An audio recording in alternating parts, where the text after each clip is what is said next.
Alrighty, welcome back to open session. The board met earlier in closed session and voted 4-1 with Mr. Collins dissenting to reject the liability claim PAUSD BSD 2021.04. Now, a couple of housekeeping issues that I mentioned earlier when we first started regarding the virtual meetings. If you'd like to comment on an item, you can go to www.pausd.org/comments and fill out a virtual comment card. And you can fill out that card anytime, but you need to do so before we begin discussing the item. We will not be doing the raised hands on Zoom. Once you fill the card out, we'll call your name and unmute your microphone, and you'll be able to speak for the number of minutes based on the number of speakers. So we're not all together. We're going to be doing roll call votes. Dr. Austin will be taking roll call votes of board members when the time comes. Our first item is the approval of the agenda order. Is there a motion? So moved.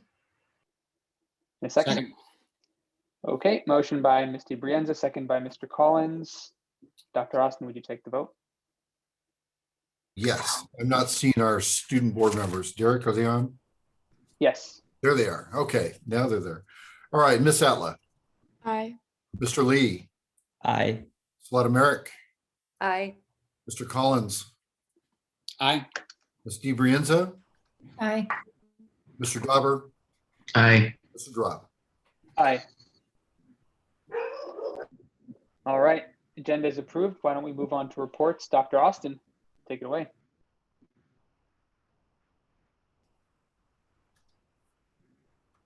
Okay, thank you. My report is brief. I just wanted to thank the over 2,200 citizens of Palo Alto who have signed our petition in opposition of PG&E's attempt to take over some property at Coverly, as we had previously reported in our last board meeting. That's quite a response very quickly. And just a reminder, Coverly is not just an empty parking lot on Middlefield.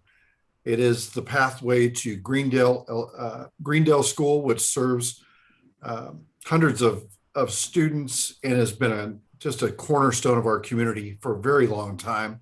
It's also the home of our several special education programs. It's the future home of our entire special education department. And then it's a community resource that I don't have enough words to describe. So for anyone who's still unfamiliar with what's going on, I would invite you to join our website at savecoverly.org. It's www.savecoverly.org. That's all for me. Thank you, Dr. Austin. Student board members. Mr. Lee, why don't you go first? Yes, so we have something really special planned tonight, and this is something that Mr. Darb encouraged us to do. So just in a few minutes, you will hear from some of our elementary students who will be providing a report on some of the events that have been happening in the past year at the elementary schools, as well as some potential events that might happen in the future if they choose to talk about that. So this is something that will be recurring going into the future. And today is the first time we are doing this. So I'd like to welcome a few students from Hoover Elementary School. I think we have James and Naima. So if Mr. Moore can add them as panelists. Naima will be speaking first, I think.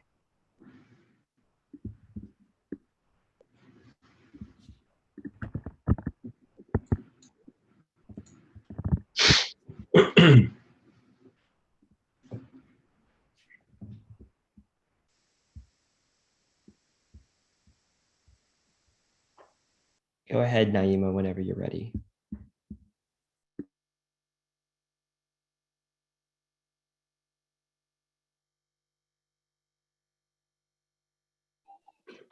Do I start? Yeah, go ahead. Okay. Hello, my name is Naima Busio, and I'm a fifth grader at Hoover Elementary School in Miss Kwan's class. We had some special events recently at our school that I would like to report about. On February 3rd, Mrs. Howell, our wonderful librarian, put together Read Around the World Day. This was a chance for different readers to come and read aloud to all students. We used to do this in the past before the pandemic. So we changed to doing it all online. Mrs. Howell arranged lots of guest readers to come to read to us on Zoom. People from the district like Thomas Lee, Lana Conaway, Derek Moore, and Emily Garrison read books to different Hoover classrooms. For my class, Thomas Lee got to read to us. It was awesome for him to read aloud and do a Q&A about his favorite activities, Netflix shows, and his high school life. And he even gave us advice about middle school. We've also had JMZ lessons taught at Hoover. Thanks to our PTA, these are really fun science lessons for us to do over Zoom. Mrs. Gandhi, our instructional assistant and JMZ teacher, had us build molecules. It was a lot of fun. Something we've done at Hoover is Spirit Days. Two of our teachers, Mrs. Degler and Mrs. McManus, have tried to raise school spirits by having us do fun dress-ups. Last month, we got to wear hats in class. This month, we will have Crazy Hair Day, and next month, we will have to do Sports Day. There are more Spirit Days planned for the future. Our PTA is working hard to make some community days for our school as well. It's been fun at Hoover this year so far. This is the end of my report. Awesome. Thank you, Naima. James, do you want to go ahead and give your report? Okay.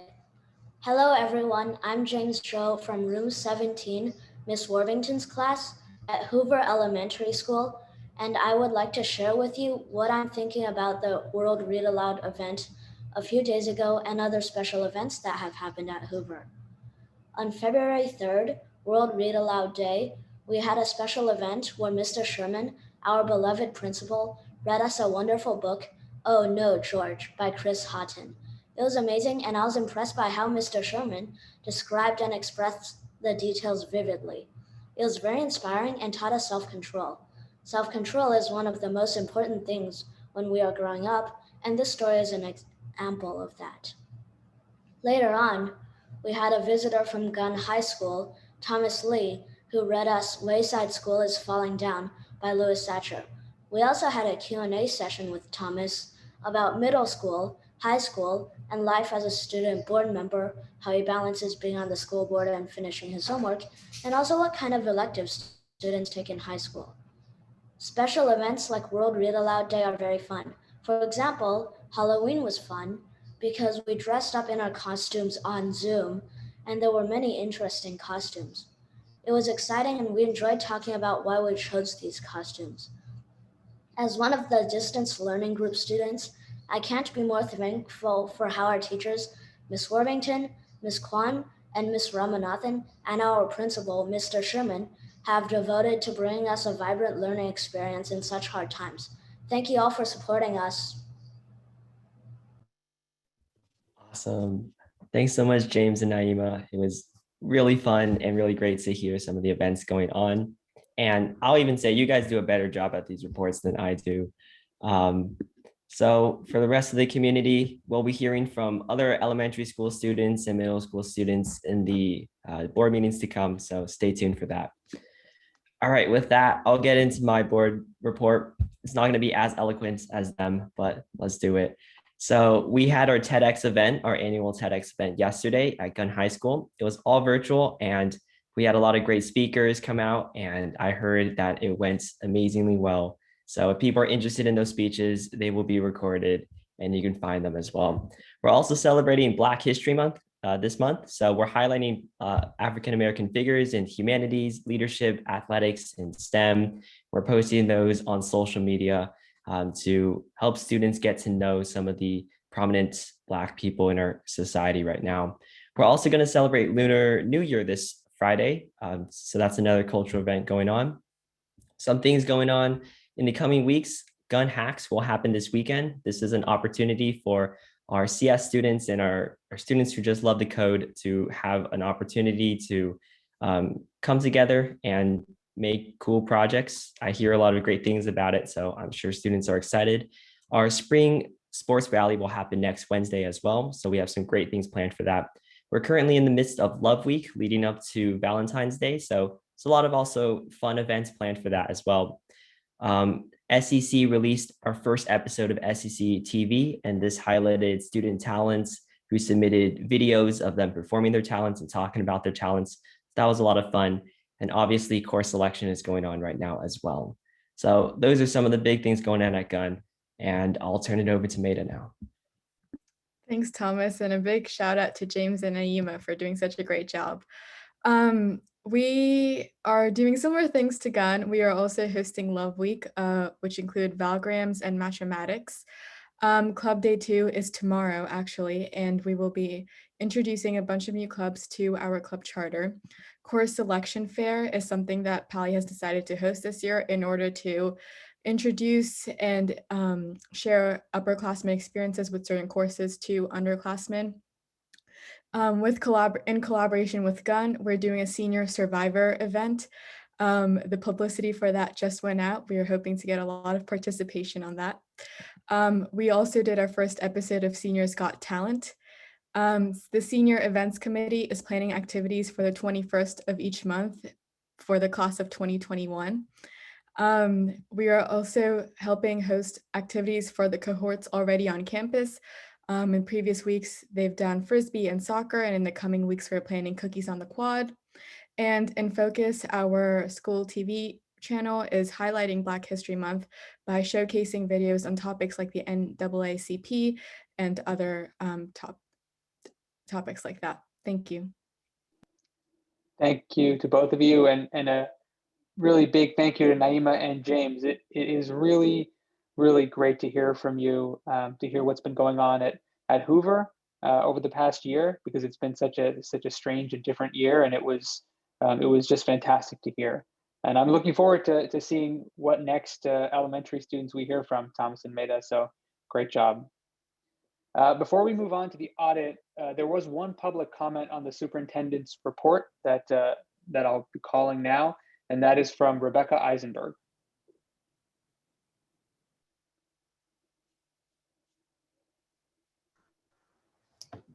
Thank you so much. So nice to hear from you again, Don, especially after we had such a nice conversation yesterday, which is now up in my Facebook page. But I definitely wanted to respond to what you were saying about Coverly, because I'm so glad that you mentioned Coverly. I've been very actively researching Coverly and talking to a lot of people, including board member Jennifer DeBrienza, who shared some of her amazing forward-thinking thoughts with me last fall, and I'm really grateful for her time in doing that. It seems to me, actually, that Coverly doesn't need to be saved because Coverly is totally in your hands. I completely agree that you should use Coverly, but I want to clarify that you own Coverly. You own 35 acres of Coverly. And it's impossible to know exactly what's that worth because of Prop 13, and there are actually no assessments done on land really anymore. But having talked to a number of real estate professionals, they peg the valuation of those 35 acres anywhere between $250 million and $1 billion. Who knows? It's impossible to know, but any way you cut it up, it's a ton of money. And it's, right now, I think you stopped remembering what's located there because actually not really anything is there anymore, because the city of Palo Alto terminated the Coverly lease as part of its $40 million of budget cuts last spring. And while the city of Palo Alto used to pay the Palo Alto Unified School District around $6 million a year via the Coverly lease, they terminated that except for less than about like $1.5 million is all they pay now. And really there's kind of no operations there. But you do own this land. You own 35 acres of this land. And I think it would be really great for you all to take it upon yourself to find ways to actually use this land, like for additional classrooms or for childcare, or maybe like I had talked to with Dr. DiBrienza, working out a deal with the city of Palo Alto to put maybe some teacher housing there, along with building a brand new high-tech, incredibly leading school there, a new maybe high school. There's so many things that could be done there. It's in your hands. And now is the time. Now we need more classrooms. Now we need more space. I encourage you to do it. I'm happy to help. Thank you so much for your time again. Bye. Thank you, Ms. Eisenberg. Next, we've got a report from the 2019-2020 Annual Independence Audit Report. Okay, I'm going to turn this over to Ms. Chow to introduce our guest for tonight. Thank you, Dr. Austin. Tonight, I'm pleased to introduce Ms. Joyce Peters. She is the general auditor. She's a CPA and a partner at the auditing firm of Eide Bailly. Eide Bailly provides audit and accounting and advisory services to many governmental agencies, but most importantly, their key focus is on K-12 education and county offices of education. So Ms. Peters and her team led the audit for the general financial statements, as well as the financial and performance audits on the district's bond funds. So with that, I am going to turn things over to Ms. Peters for the next two agenda items. Good evening, board members. In the board package, there are 4 documents that are related to your audit. They are a board communication letter, a district audit report, and 2 bond reports. The board communication letters, there's only 4 pages. This communication letter basically is just a standard requirements to communicate to the board for the qualitative aspect of the audit, include district's management's responsibility and our responsibilities, and what is the significant accounting estimates, difficulties encountered during the audit, or disagreement with the management, and so on and so forth. In these letters regarding the responsibility, the financial statements are the responsibility of the district's management. Our responsibility is to express an opinion on your financial statements. And also the most significant accounting estimates affecting your financial statement is regarding your pension liabilities and OPEB. And why is that? Because the pension liability decreases your net position approximately 213 million, and OPEB is 26 million. And this amount is basically is the estimates numbers from your actuarial study. So that's basically is the 2 biggest number that affect your financial statement is on estimates. During our audit, we encountered no difficulties and have no disagreement with your management. As a matter of fact, your management has been very cooperative, helping us gather loads of information, scan and upload them through the portal. This year, we moved from the actually field work to remote auditing. And then that's why it caused a lot of inconvenience for the uploading and scanning. There are a few hiccups here and there because not everybody is going to the office at the same time and then causing the document collection a kind of delay. But your staff has been making our request a priority and enable us to finish our audit in a timely manner. So our audit team is really is very grateful. During the year, we have an audit adjustment related to recording fair market value of the county cash on the district's report. We also report a number on page 3 of the communication letter is approximately 2 million plus. And this this is according to the GASB 31. You were wondering why we never record this fair market value on the county treasury, because every year we come back, we evaluate the amount and we see if it's material to your financial statements. And if it's not, we usually pass it, because a lot of school districts don't like to report fair market value. And that's because it's not really the money you can spend, it's a realized gain on your investment. So, but then for accounting principles, you still have to record it. So we evaluate it every year. And then if it's this year, unfortunately, it become a material number. So we have to post an audit adjustment on it.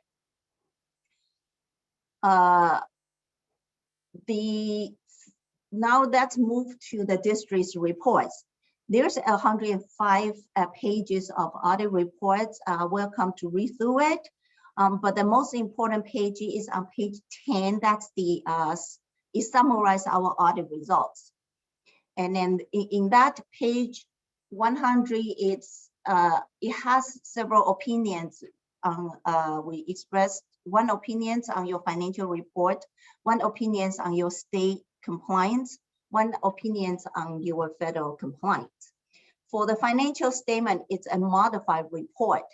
Even though we have proposed audit adjustment regarding your fair market value, but we do this every year and we know why you don't record it in the first place. So we don't think this is a significant deficiencies on your district. So that's why we issue a modified report, and there's no findings on your internal control as well.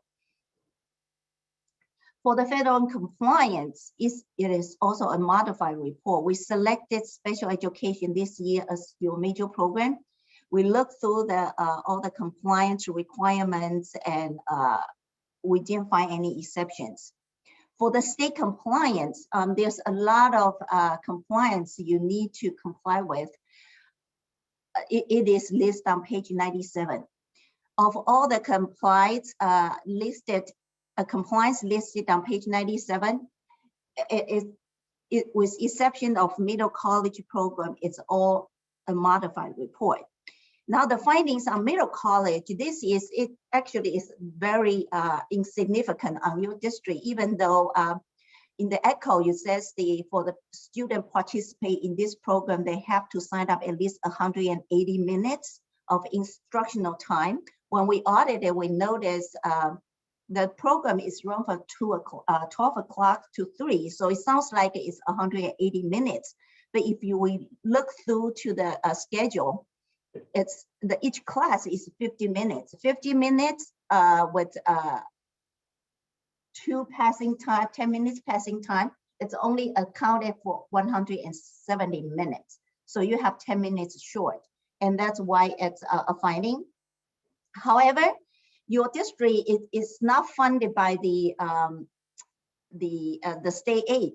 So it's not funded by local control funding formula. You only receive 200 per student for the basic aid. And so with the counted with the 28 students times the error rate of 10 minutes over 180 minutes and times 28 students, that actually only come up with very negligible of $300 questionable costs.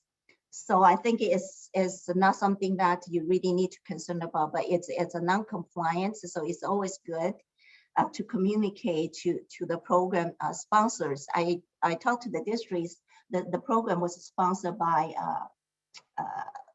I think it's Mountain View School Districts. So you just have to let them know that they need to increase 10 minutes per day. For the bond reports, there's two. One is Measure A and one is Measure Z. One is Measure A is the result of 2008 elections. That's similar with the district report. We propose an audit adjustment related to fair market value, and then that's caused the increase of your fund balance by $500,000. But then just bear in mind, this is a realized gain, so it's not something you can actually spend. It's just have to adjust it every year. Excuse me. During the field work, the district has spent During the year, the district has spent approximately 9.2 million on construction costs, leaving approximately 44 million in fund balance for next year to spend. After the adjustment, the bank's financial statement is barely stated in all material respect. It's also a modified report. Starting page 19 of the Module A, you will see it is our report for performance audit. The conclusion is on page 22. During the year, we tested approximately 6.1 million expenditures. This represents 68% of the total expenditures of 9.2 million. We didn't find any exceptions, so it's a clean report. For 2018 Module Z, it's your new bonds that we propose. We also propose an audit adjustment, approximately $330,000. It's listed on page 6. You can see it say the increase in fair market value. During the year, the district has spent approximately 5.4 million on construction projects, leaving approximately 25.5 million in fund balance for next year to spend. And there is also a clean audit for this report as well. Any questions? Colleagues, are there any questions? Go ahead and raise your hand in the Zoom. I don't see any questions. Okay, that's good. Thank you very much, Thank Ms. you. Peters. All right. Well, thank you for the great report. Let's move on to our next agenda item, which is the annual Strong Schools Bond audits for 2019-2020.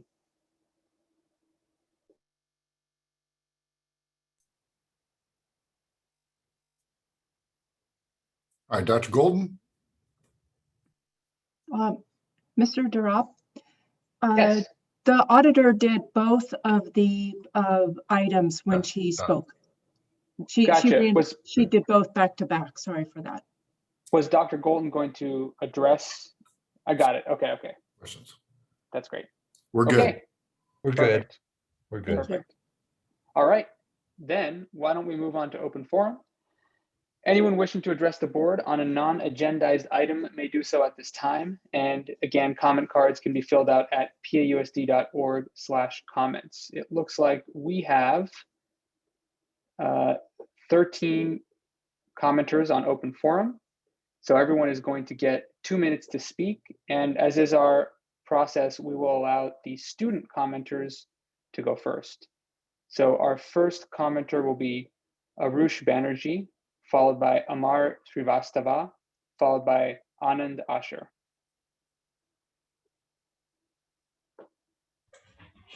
Hi. So I hate to bring the mood of this meeting down, but recently, as I'm sure many of you are aware, there have been a slew of unanswered sexual assault cases coming in Gunn and Pali and across the Palo Alto Unified School District. And I think it is, it's one of my largest grievances against this school district, and it's been perpetually unanswered. And I think by now it is far past time that we have better consent education in our schools. All we've been getting is the same old tired material from middle school. I've heard the same video on repeat in my mind, and it hasn't changed a thing. It hasn't changed anything for my friends who have experienced sexual assault. And it hurts for me to hear them go through those experiences. It is taxing and it never stops. And even worse, they still have to end up going to class with their abusers every day. It's not acceptable. They need top priority when picking their classes. They can't relive that experience every single time they go to class. Title IX ensures that they have a safe learning environment, regardless of sex or experience or anything like that. That means that they should have their prayers answered. They should have the exact same opportunity to succeed in this school system and the exact same promise of safety that everybody else has. I along with many others on this call today, we want this answered. It's long past time for that to happen. We can't be reactionary. We can't just bring it up every time it happens. It needs to be answered now. It needs to be prevented. I don't have a right to vote, and I will forever be angry about it, but I am still your constituent. Thank you. Thank you. Next, we have Anand Asher, followed by Joaquin Ames.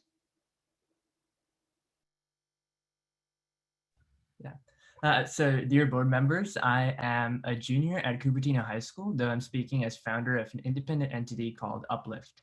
First of all, thank you so much for allowing me this opportunity. Uplift Camp 2021 is a unique virtual conference unleashing students' passions and empowering them to achieve their dreams through keynotes, workshops, and networking sessions led by professionals with intriguing stories.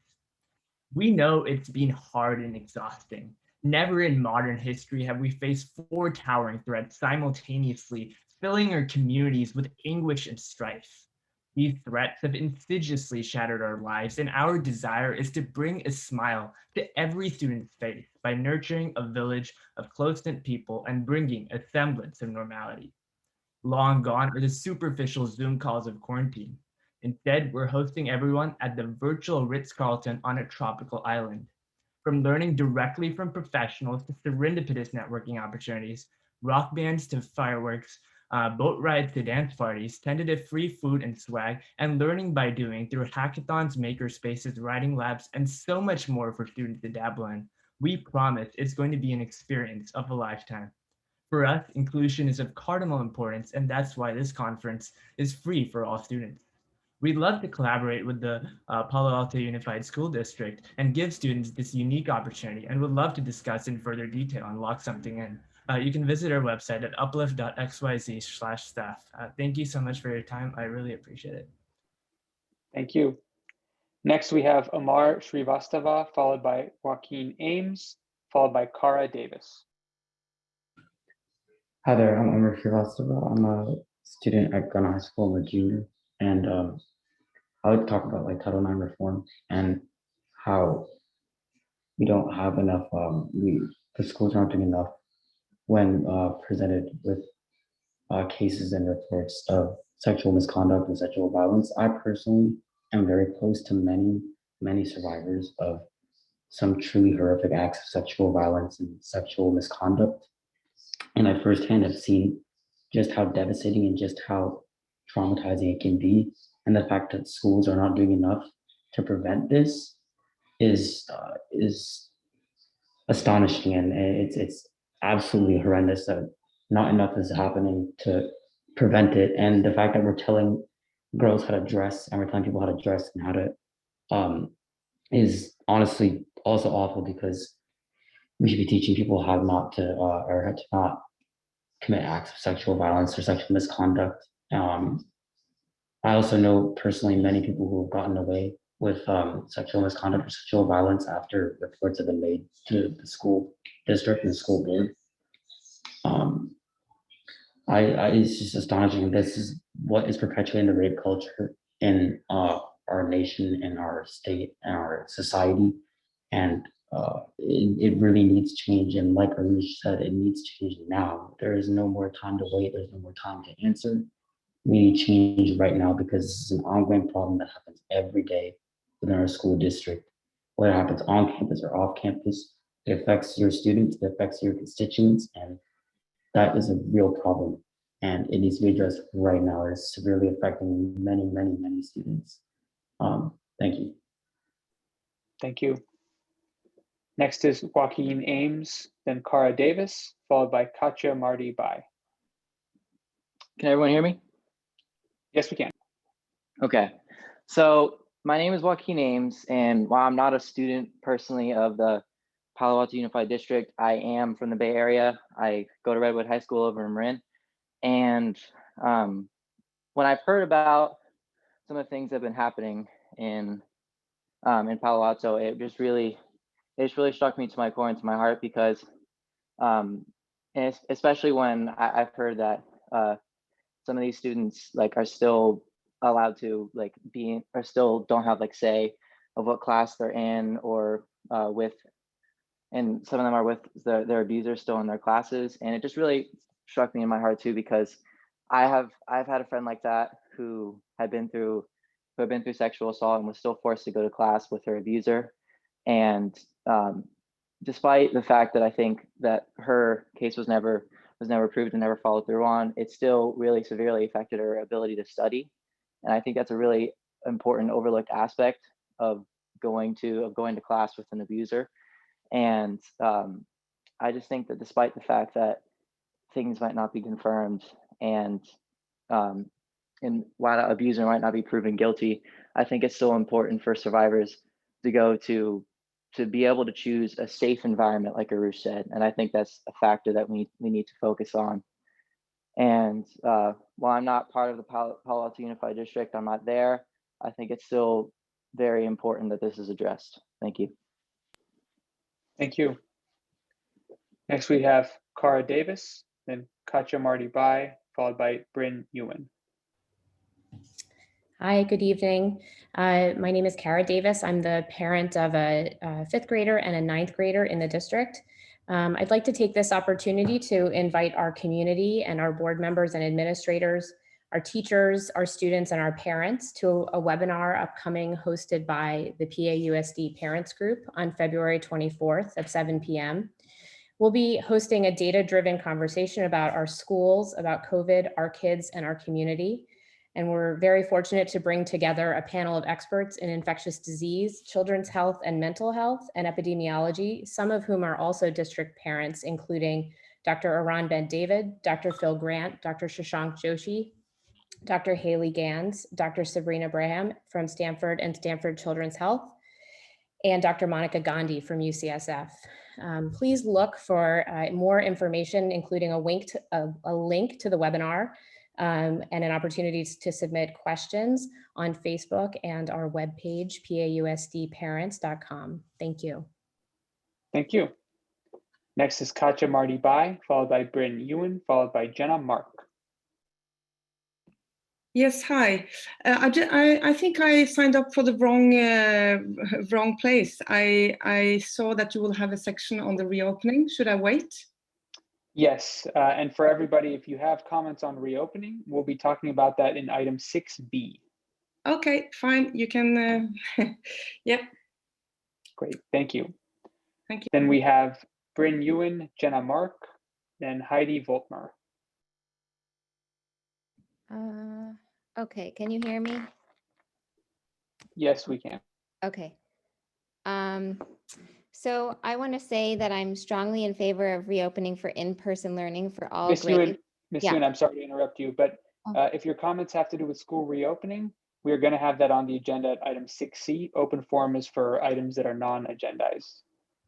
Okay, I guess I wanted to address the teachers, so should I wait? Yes, if it is related to opening, we can put your name in the reopening comment list and we'll call on you when we get to that agenda item. Okay, thanks. You got it. All right, next is Jenna Mark, Heidi Voltmer, then Giselle Galper.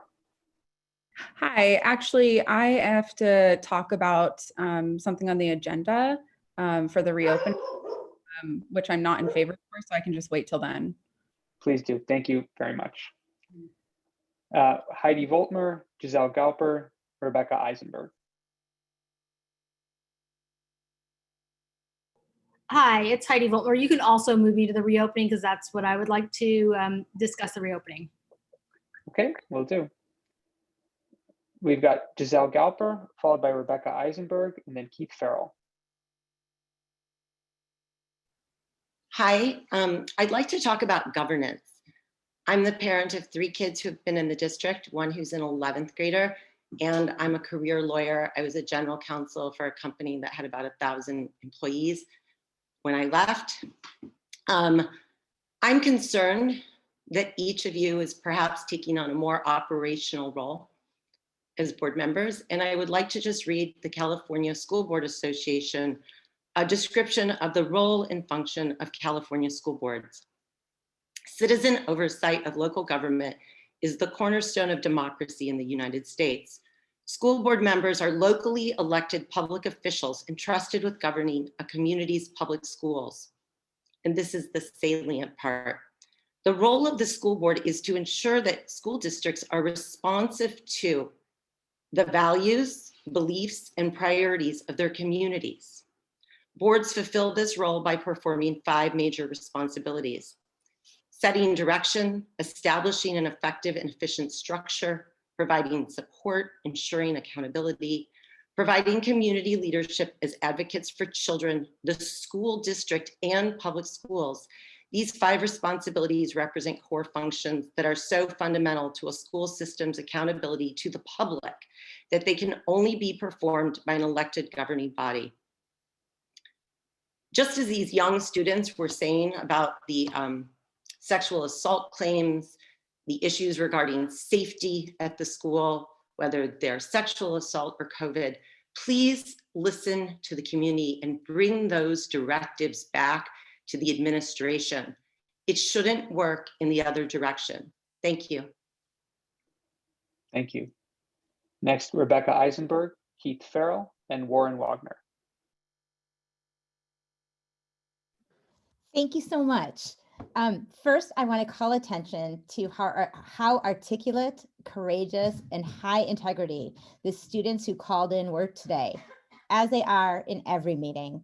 It is particularly encouraging to hear these young men speak up on behalf of their female classmates and possibly other gendered classmates who have been subject to sexual violence right here, right now in our district. I am grateful personally to these young allies who, in their fearless use of words like rape culture and abusers, demonstrate greater insight and perspective than, unfortunately, this governing body and its appointed top leadership has displayed, in my mind, ever.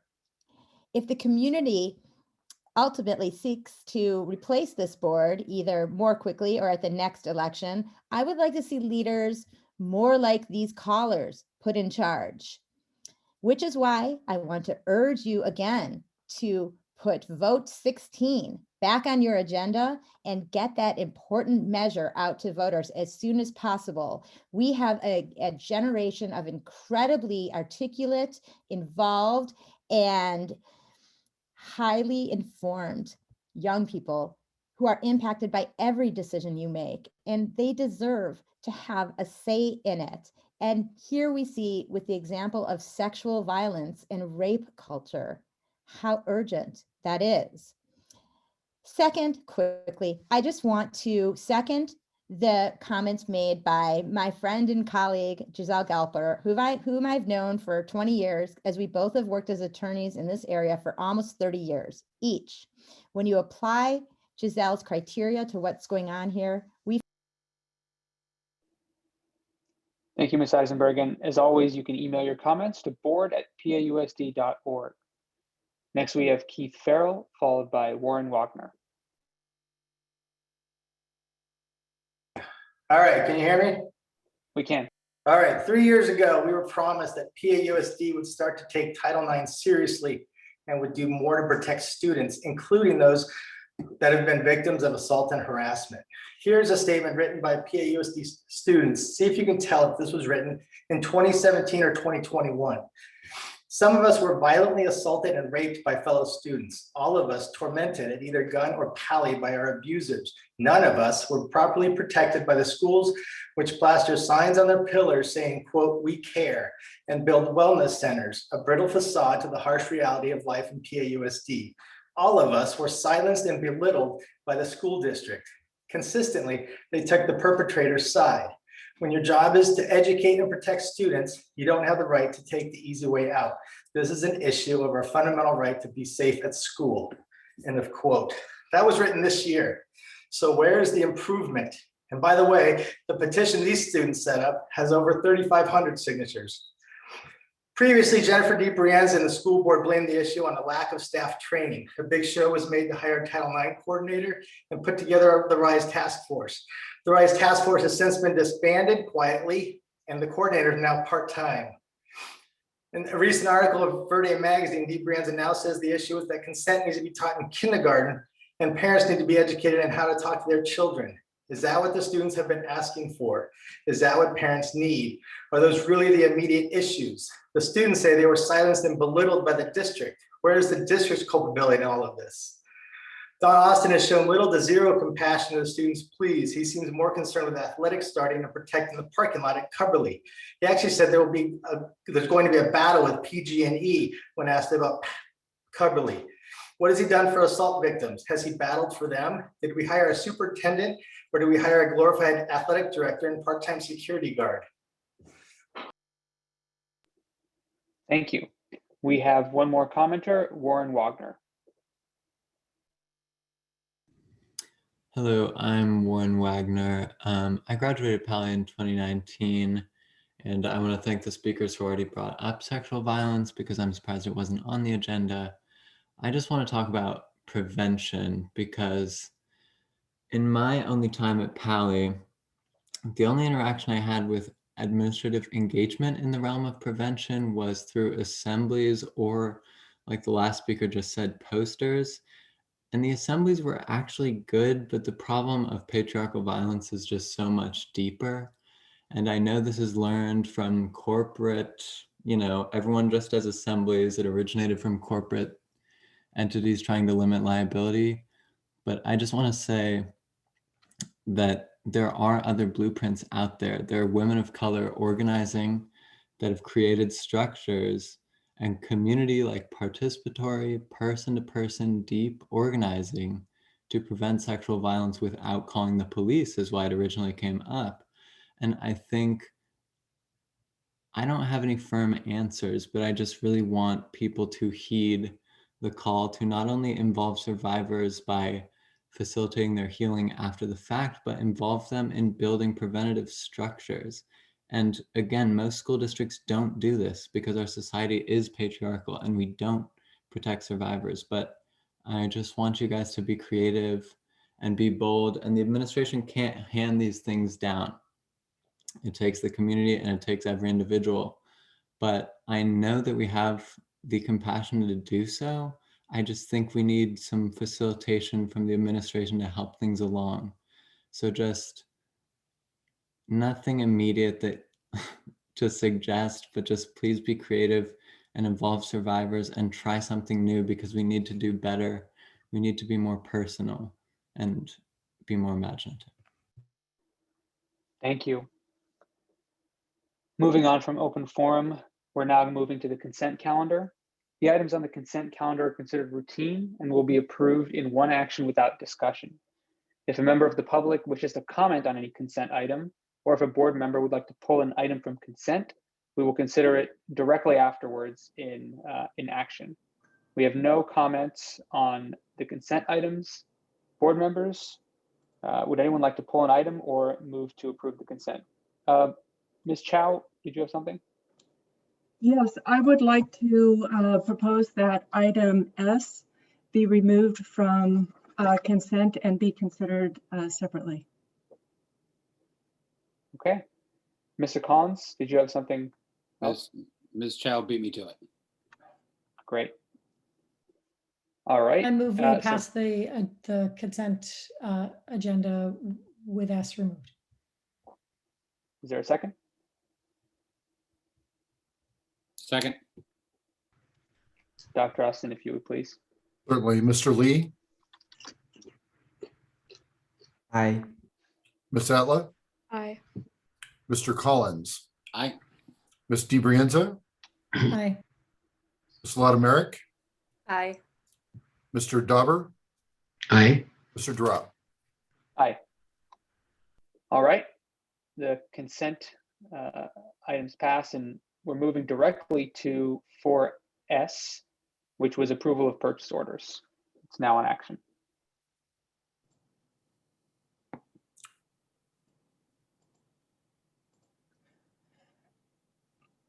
Mr. Drop, I'm just checking with Ms. Chow. It is our thought to bring back one of the items at the next meeting. Is that still correct, Ms. Chow?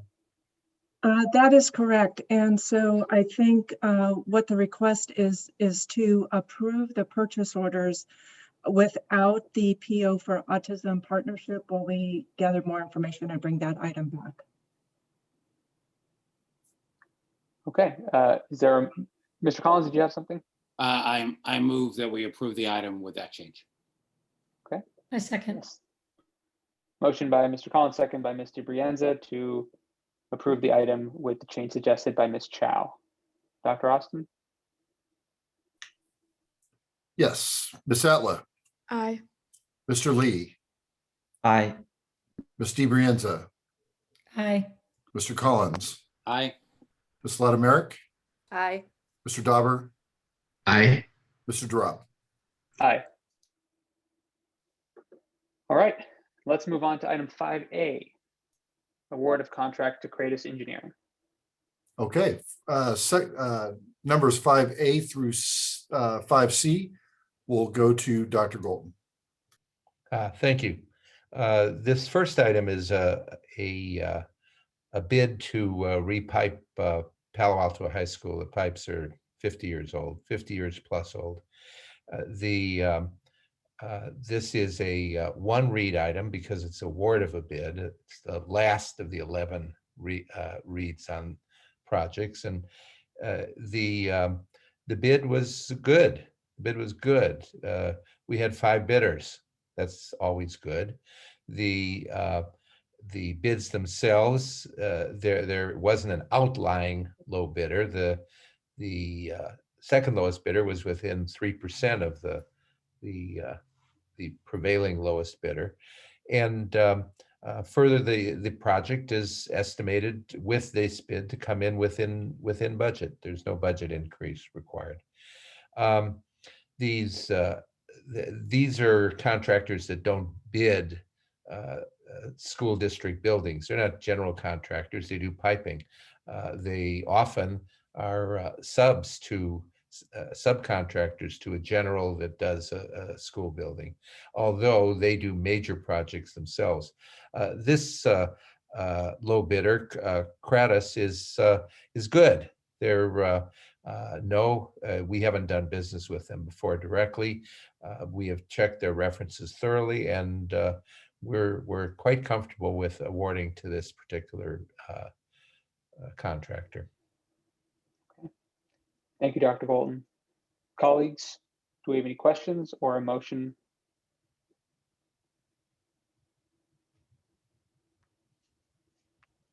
Okay, there are no questions. Mr. Collins? If you're looking for a motion, I move that we approve the item as presented. Thank you. Is there a second? Second. Okay, moved by Mr. Collins, seconded by Ms. DiBrienza to approve the award to Kratos. Dr. Austin? Ms. Atla, Aye. Mr. Lee, Aye. Ms. Latimerik, Aye. Ms. DiBrienza, Aye. Mr. Collins, Aye. Mr. Dauber, Aye. Mr. Drop. Aye. Motion passes. Let's move on to item 5B, approval of recommendations from the BBAC. This set of recommendations from the Board Bond Advisory Committee was presented for discussion at the last meeting. We have nothing further to add, but Tom and I would be pleased to respond to any questions. Great. Colleagues, any further comments from last time? I'll move we None. approve the item as stated. Okay, is there a second? Second. Second. Moved by Ms. DiBrienza, seconded by Mr. Collins to approve the recommendations from the BBAC. Dr. Austin? Okay, Mr. Lee, Aye. Ms. Atla, Aye. Ms. Latimerik, Aye. Mr. Collins, Aye. Ms. DiBrienza, Aye. Mr. Dauber, Aye. Mr. Drop. Aye. Okay, next is 5C, approval of schematic design for JLS. 5C again was this schematic design at JLS was presented for discussion last time, and it's recommended for action here. We have nothing further to add, and we'll respond to questions. Just one comment. these Measure Z projects are maturing now, and the board can expect in the coming months to see a very substantial number of them seeking approval for schematic design. The program, the Measure Z program is well and truly moving forward.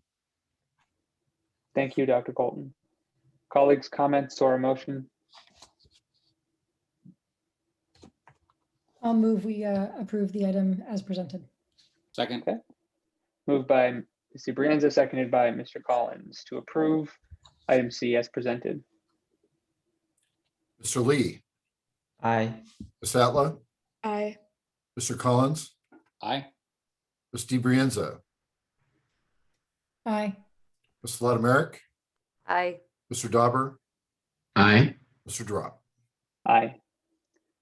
All right, we're moving on to 6A. We're on discussion items now. These items are for discussion only and not for action. The first item is Churchill Avenue, improvements and updates. Okay, so I can take that one. We have a team from the city today. So our partners at the city of Palo Alto to talk to us about a project that would require an easement from the school district. There will be no action tonight. This is a discussion item only. And I'm going to introduce Shala Yazdi to introduce the rest of her team and to take us through a presentation tonight.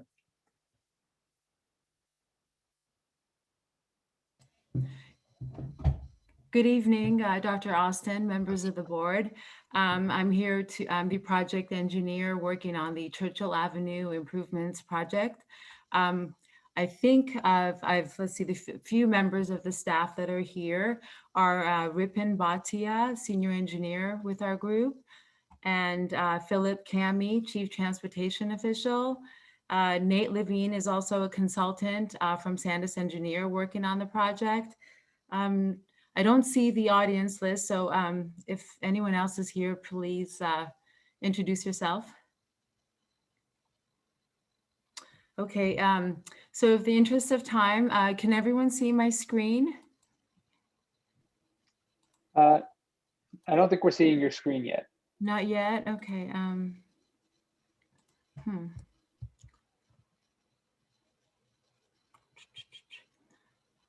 thought I had shared the screen here. Just a second.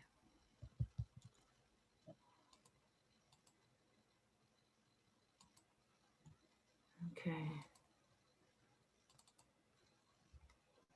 Do you see it now? We do. Okay, thank you. Hold on. So I know time is limited, so I will keep this quick and open it up for questions. So as you can see here, this slide shows just the project area with the project limits. And I'm sure you're all familiar with it. The dashed green is the project limits where what's happening is it will provide the missing link and the connection from the Embarcadero pathway all the way up to the Stanford Perimeter Trail, which fronts El Camino Real. A bit of project background. The project started in March of 2014. The city awarded the contract to Sandus Engineering for the design. In January 2015, council approved the concept plan for the project, and after which city began outreach to the community and all the related partners, including Palo Alto School District, Stanford, Caltrans, and the surrounding community. At that time, city negotiated an easement with the school district and completed 65% design. In summer of 2018, the project was placed on hold due to staffing shortages in the Office of Transportation. And in November 2019, the project was assigned to me and city restarted the project design. So some of the improvements, and we'll go over this and show more details on the project plans in the upcoming slides. So the plan on Churchill is to extend the existing bike path from Castellea to the Stanford Perimeter Trail, and the bike path along Churchill, this is where the new easement will be required. In addition, high visibility crosswalks will be placed at all four crossings at Castilleja and Churchill, and that's the yellow ladder style crosswalks.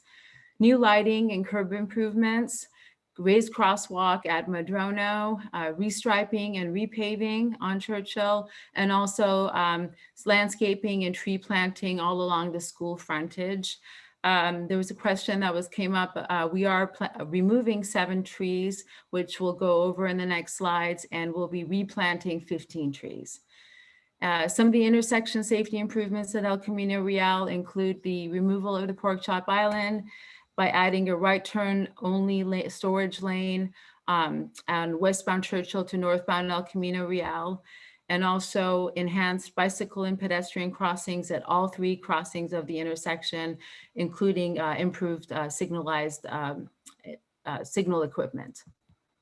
So this is the layout, and I'll try to keep this quick and kind of go over the highlights of the improvements.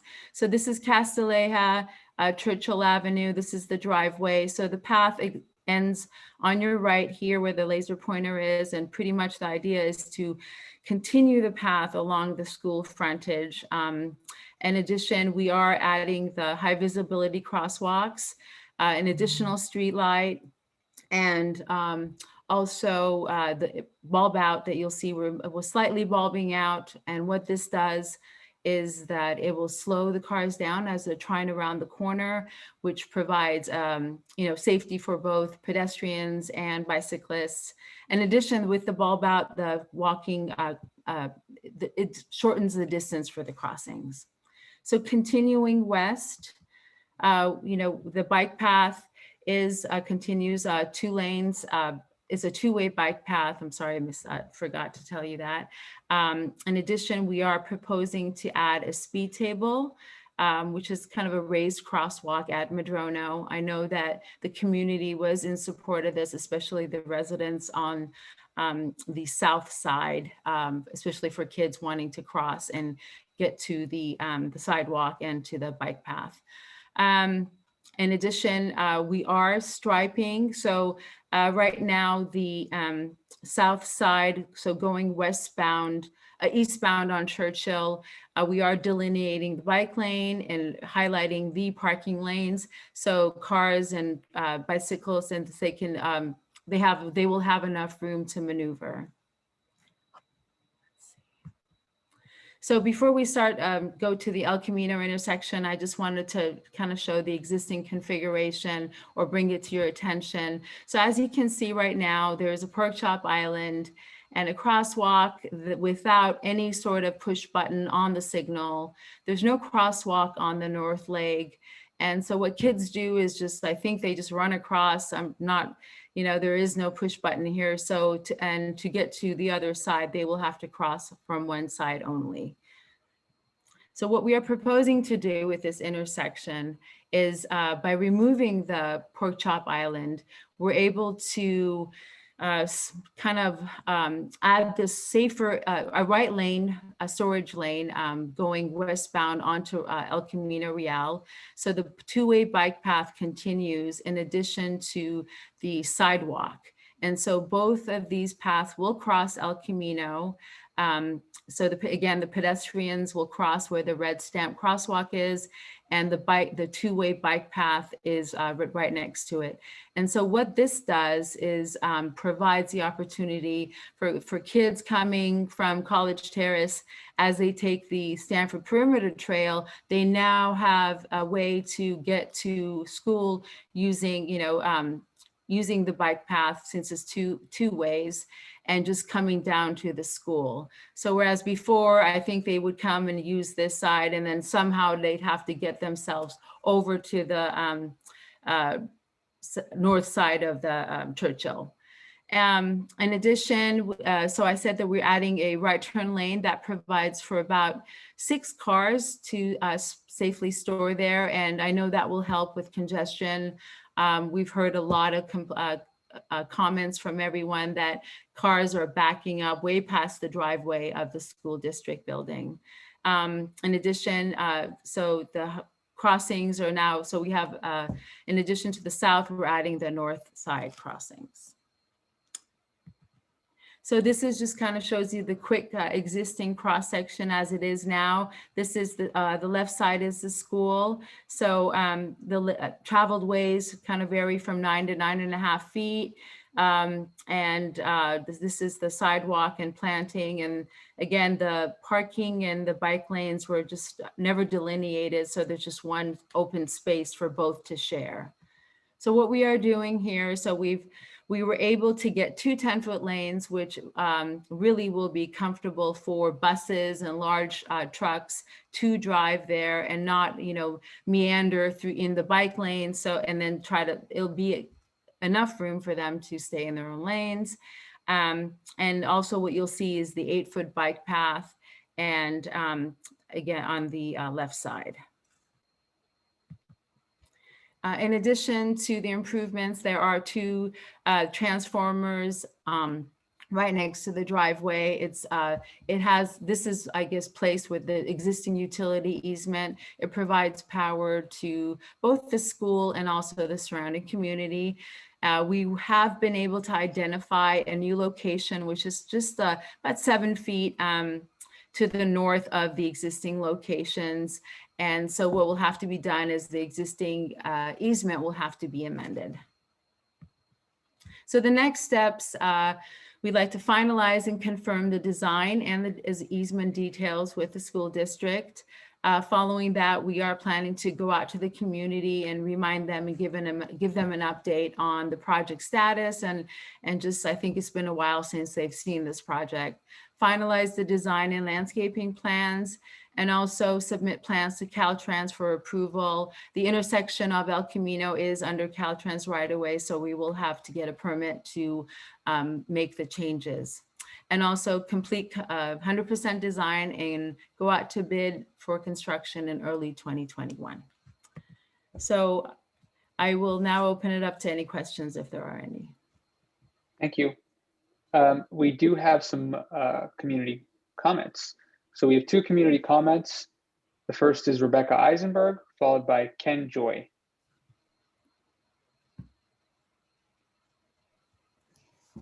Thank you so much. Can you put a timer? Okay, great. Thank you.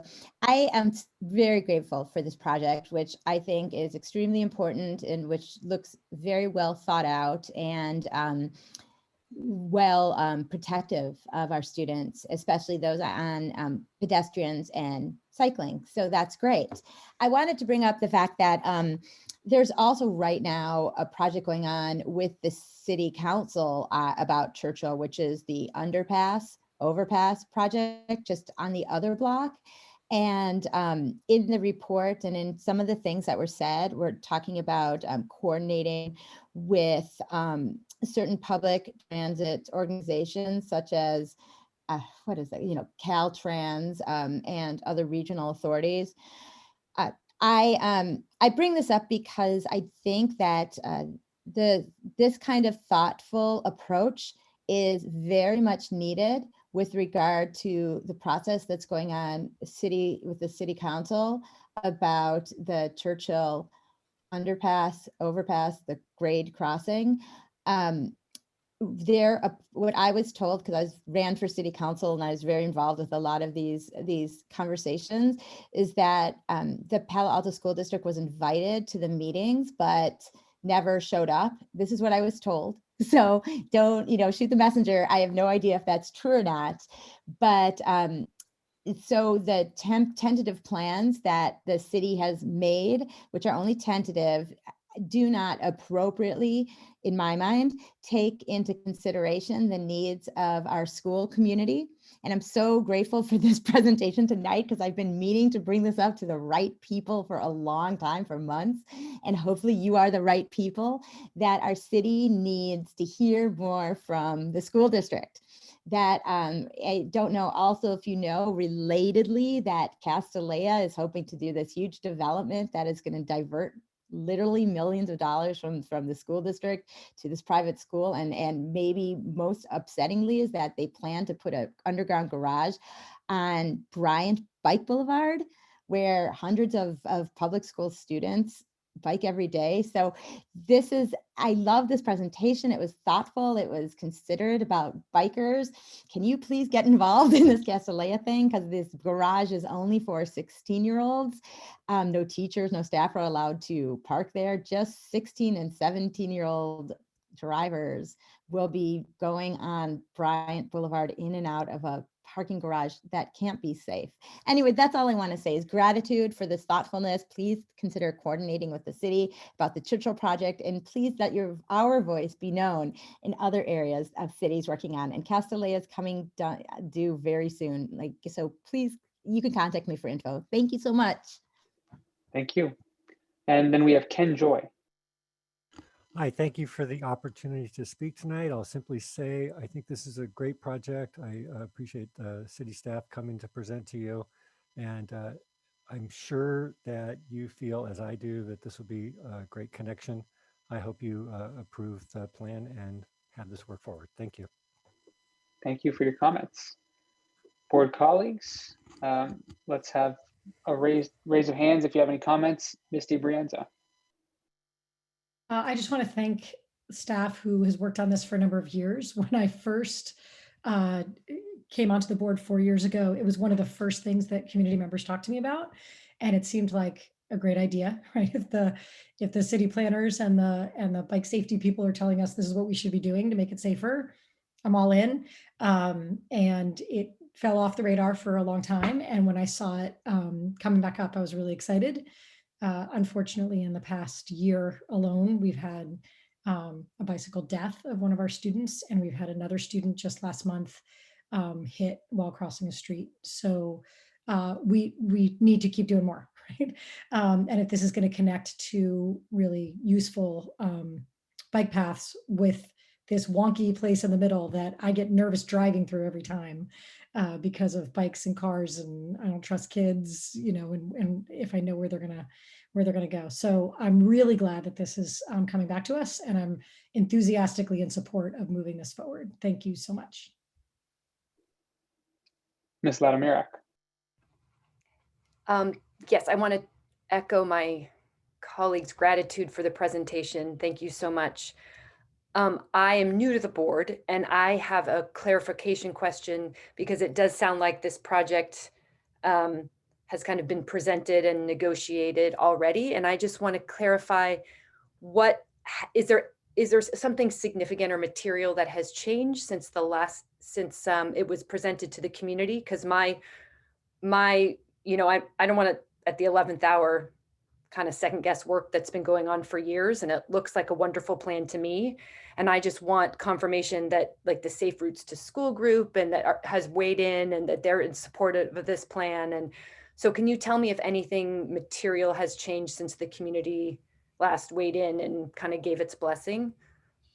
If I can, I'll start with this, and maybe Shala can jump in just to mention that the big thing that's changed, there have been some minor changes, but the big thing that's changed is really all of the people that you see in front of you from the Office of Transportation. I'm the Chief Transportation Official.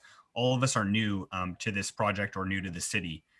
So that, as Shala was mentioning in her presentation, that was a major holdup. Noting that Safe Routes to School is also in our department. And is coordinated on this this plan and this project as well. But there were some minor changes that have occurred to the project, and maybe Shala can speak to those. Again, thank you for your comment. So the concept plan has not changed. What we did when I took another look is just really some minor refinements, some lane line modifications just to make the drive for both vehicles and bicyclists and pedestrians smoother. And there were some changes, very minor. Again, the concept has not changed at El Camino, just because Caltrans will, I think some of the stuff that was on there, they won't approve like signalized operation changes. So I think, so nothing, the concept has not changed, but what we will do is the old easements and some of the the paperwork that was prepared at that time will be changed and just actually brought up to date because of the intersection. There's alignment changes at the intersection that will have to be redone. And in addition, so just I should let you know that I've been working very close with our Safe Routes to School staff, and just got out of a call right before I started here. So that we are meeting with a City School Traffic Safety Committee next week, payback in March. So we are going out there to the community again, and just because it's just been a few years, so it's good to remind everyone and bring them up to speed. Great, thank you so much. All right. Any other questions, colleagues? Thank you so much for the report. It was really valuable, and it was great to hear background. Ms. Latimer, thank you for your question, because this has also been going on for longer than I've been on the board, these discussions, and it was helpful for me to hear that. So thank you very much. Ms. DiBrienzi, is your hand still up, or is that new? Okay. All right. Well, thanks so much for joining us and presenting today. Thank you. All right. Let's move on to item 6B, school reopening progress report. Okay, Mr. Drop, I'll be handling this one tonight. Ms. Ofek is unavailable tonight, so I'll be standing in and walking us through parts of the reopening plan. So first of all, it's been a long year for everyone. And when I say year, I mean nearly a year. We're about a month away from this being 1 year of closures. So I just want to take a moment to recap a few things. First of all, PAUSD was the first district in our county to return to in-person instruction in October. But even that came after targeted groups had already returned, including post-secondary futures at Coverly. We're also the first to provide COVID testing for staff members every 2 weeks. In fact, we've felt so strongly about that, we placed that in our MOU agreement with our Teachers Association. By November, we had over 2,100 students attending in-person instruction, making us by far the largest in-person school district in our county.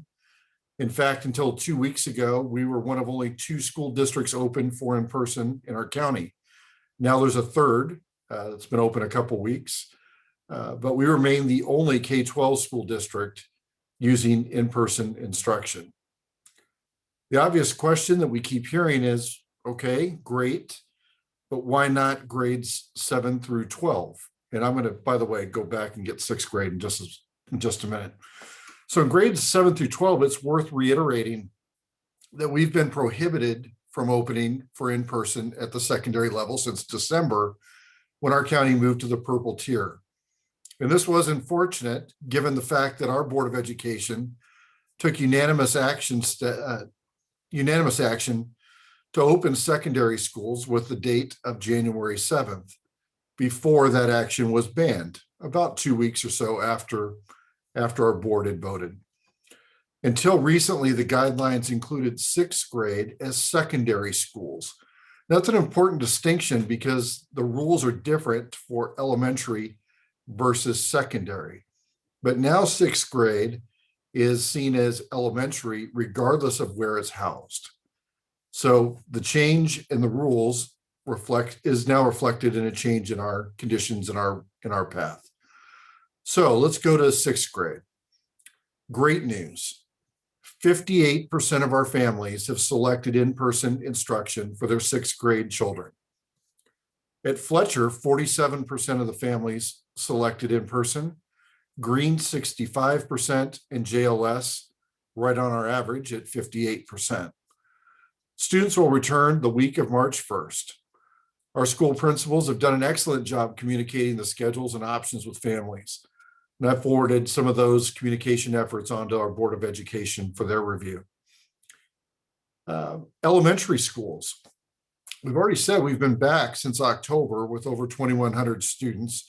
We've not had to close a single school. We have not had spread within a school. We have had cases of COVID because COVID exists in the community, in our state, and in our country. But the lack of spread speaks to the protocols that we have in place. So the next step, PAUSD will begin a pilot of 5 days per week in-person instruction, beginning at Addison Elementary School on Tuesday. We're thankful for the 2 first grade teachers and our families who are willing to give the 5 days a week the first shot. And just, I believe yesterday, I had the opportunity to go over and visit with the teachers at Addison, walk through many classes, but really spent time with our 2 first grade teachers who are going to bring back their kids. And I can tell you, they are excited, they're prepared, and it's going to be successful. Now, everyone is frustrated, agitated, and looking for someone to blame about schools being closed for this long. Even those who prefer in person have plenty of things to be frustrated about. And that's true right now in almost every aspect of our lives. There are frustrations. This isn't just our schools. But our Deputy Superintendent, Mr. Bahadur Singh, and I met with our 2 union presidents today. And I'm thankful for their partnership and respect their roles in representing our employees. They do a great job. We shared ideas about reopening, starting with the shared commitment of returning students and staff to classrooms safely once allowed by law and with adequate time to prepare. Once again, we share this commitment. We all want students back. We have our own pieces of that we own, but we have great partners there. I'll go through some of the details in a moment, but I'd like to lead with some good news. We expect, I need everyone to hear this, we expect to return grades 7 through 12 students in early March if we reach the red tier for the required amount of time, which is 5 consecutive days. Again, I'm going to hit some points in a moment. I'm going to go through the details in a minute, but the plan would accommodate every student, grades 7 through 12, who wants to be on campus, requires no change of schedule or teacher, covers all, not just a couple, classes, and is done with robust safety measures. So I'm going to get to the details in a minute, but I just want to frame that up. And at this time, and Derek, if we can start getting everyone queued up, I'd like to turn over a portion of my time to our 2 association presidents.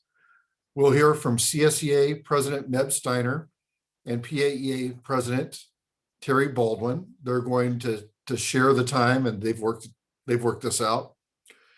And then I'll finish up quickly after they are done. So for our partners with CSEA and PAEA, again, thank you. And I'm going to turn it over to Meb and Terry. Thank you. I guess I'll go first. I just wanted to say thank you for this time. And I wanted to stress that teachers want to come back in person. They just want to make sure that everyone is safe and that no one gets this virus because we are in person. There is a vaccine out there, or there's a couple of them, and many districts around us are making arrangements to not come back in person until their teachers are vaccinated. Some of them are San Francisco, Los Gatos, Saratoga High, and San Jose. We think that we should do this as well. We see kids around town together without masks. Elementary teachers hear how their students are multiple activities outside of school when they're only supposed to be in one. This brings more exposure to everybody. Because students are not tested, we don't really know if there's actually been a student to adult or even an adult student transmission. We have almost 200 of our members and hundreds of CSEA members that have been on campus since the fall. And at least 46 staff and students have contracted COVID since September.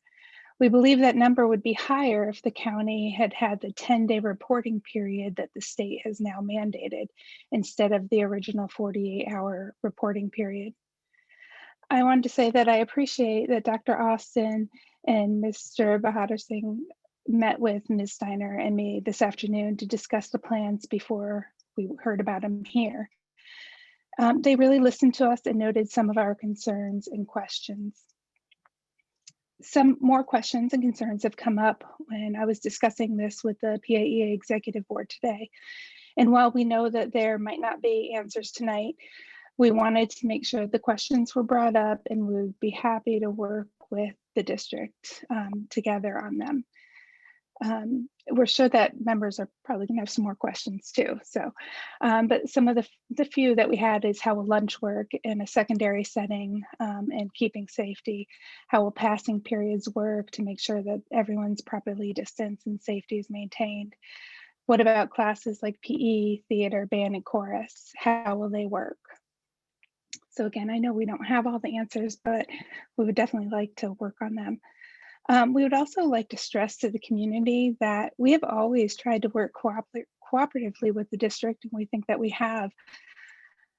Right now, state and county guidance relating to the COVID case count is dictating that we can't have secondary return yet. To call teachers lazy is just untrue and disrespectful. We understand that tensions are high and nobody is happy with the situation. Teachers definitely aren't either. Teachers want to teach. They want to be in person and have things back to normal, but things are not normal. Teachers aren't lazy or selfish because they are legitimately concerned about their health and the health of their loved ones and their students. It was disheartening for teachers to hear these comments at the last board meeting with little, if any, support from the trustees in response. Teachers are up until all hours of the night trying to make the best experience they can for their students. Librarians, counselors, and speech pathologists are going to great lengths to adapt and support students and families, as well as ELL, and just too many to mention. We too are dealing with this pandemic on a personal level like everybody else, managing our own risks, taking care of our children or parents or both. We're putting the trust in the district and the community to follow the guidelines and keep everyone as safe as possible. But we would also like to point out that research and data from around the country and the world show a variety of risks with opening campuses. You can find some of this on our website, paeacta.org, and it lists many examples. Teachers are legitimately concerned. So please, let's stop the name calling and fighting and work together to make this the best year we possibly can for students. Again, I'd like to thank Dr. Austin and the board for this time and for working together. Thank you. Thank you, Terry. This is Meb Steiner. I am president of CSEA. I do also want to introduce myself as a special education aide. I think a lot of folks don't realize that the union is very much a part of the school district. It's our teachers, it's our staff. Terry is a teacher. I'm a special education aide. We work in the district. We are a part of this district and a part of this community. I personally have been a part of this community since I was 7 years old and started coming to school here in Palo Alto. So we are very much a part of the community and value this community a lot and love it a lot. A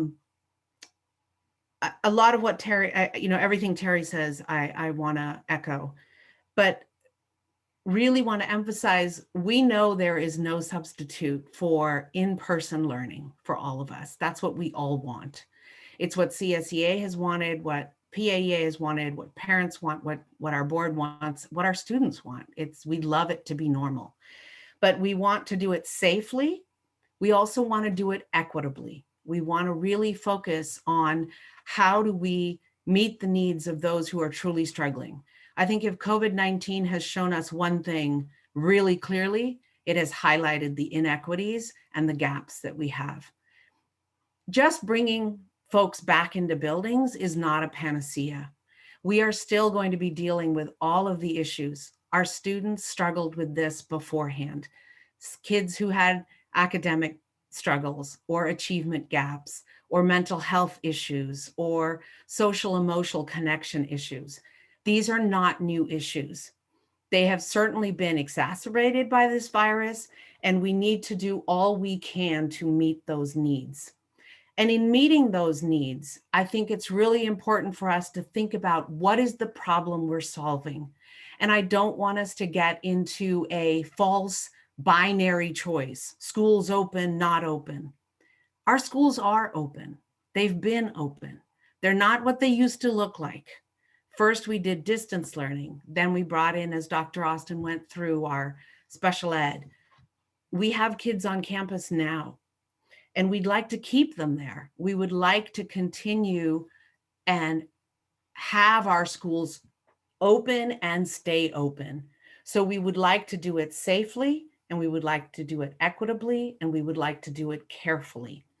And to do that, we really want to continue the conversations that we have within our district, but also the conversations that PAEA and CSEA have been having with the community through our coalition with Manzanita and Manzanita Coalition and Manzanita Works. It's really important to build those relationships and connect and communicate, and not just demands. And this is my position. I think all of us have the position of wanting to bring our kids back safely as soon as possible and safely. We will need more testing. We will need vaccines. We need to all pull together to demand that from the state and to get that done. We will need a holistic approach to prevent community spread. We are not in a bubble. We have done it well in the schools thus far, but as we bring more people back, it will be more critical than ever to remain vigilant and really be careful and layer our mitigation efforts on top of each other to keep everyone safe.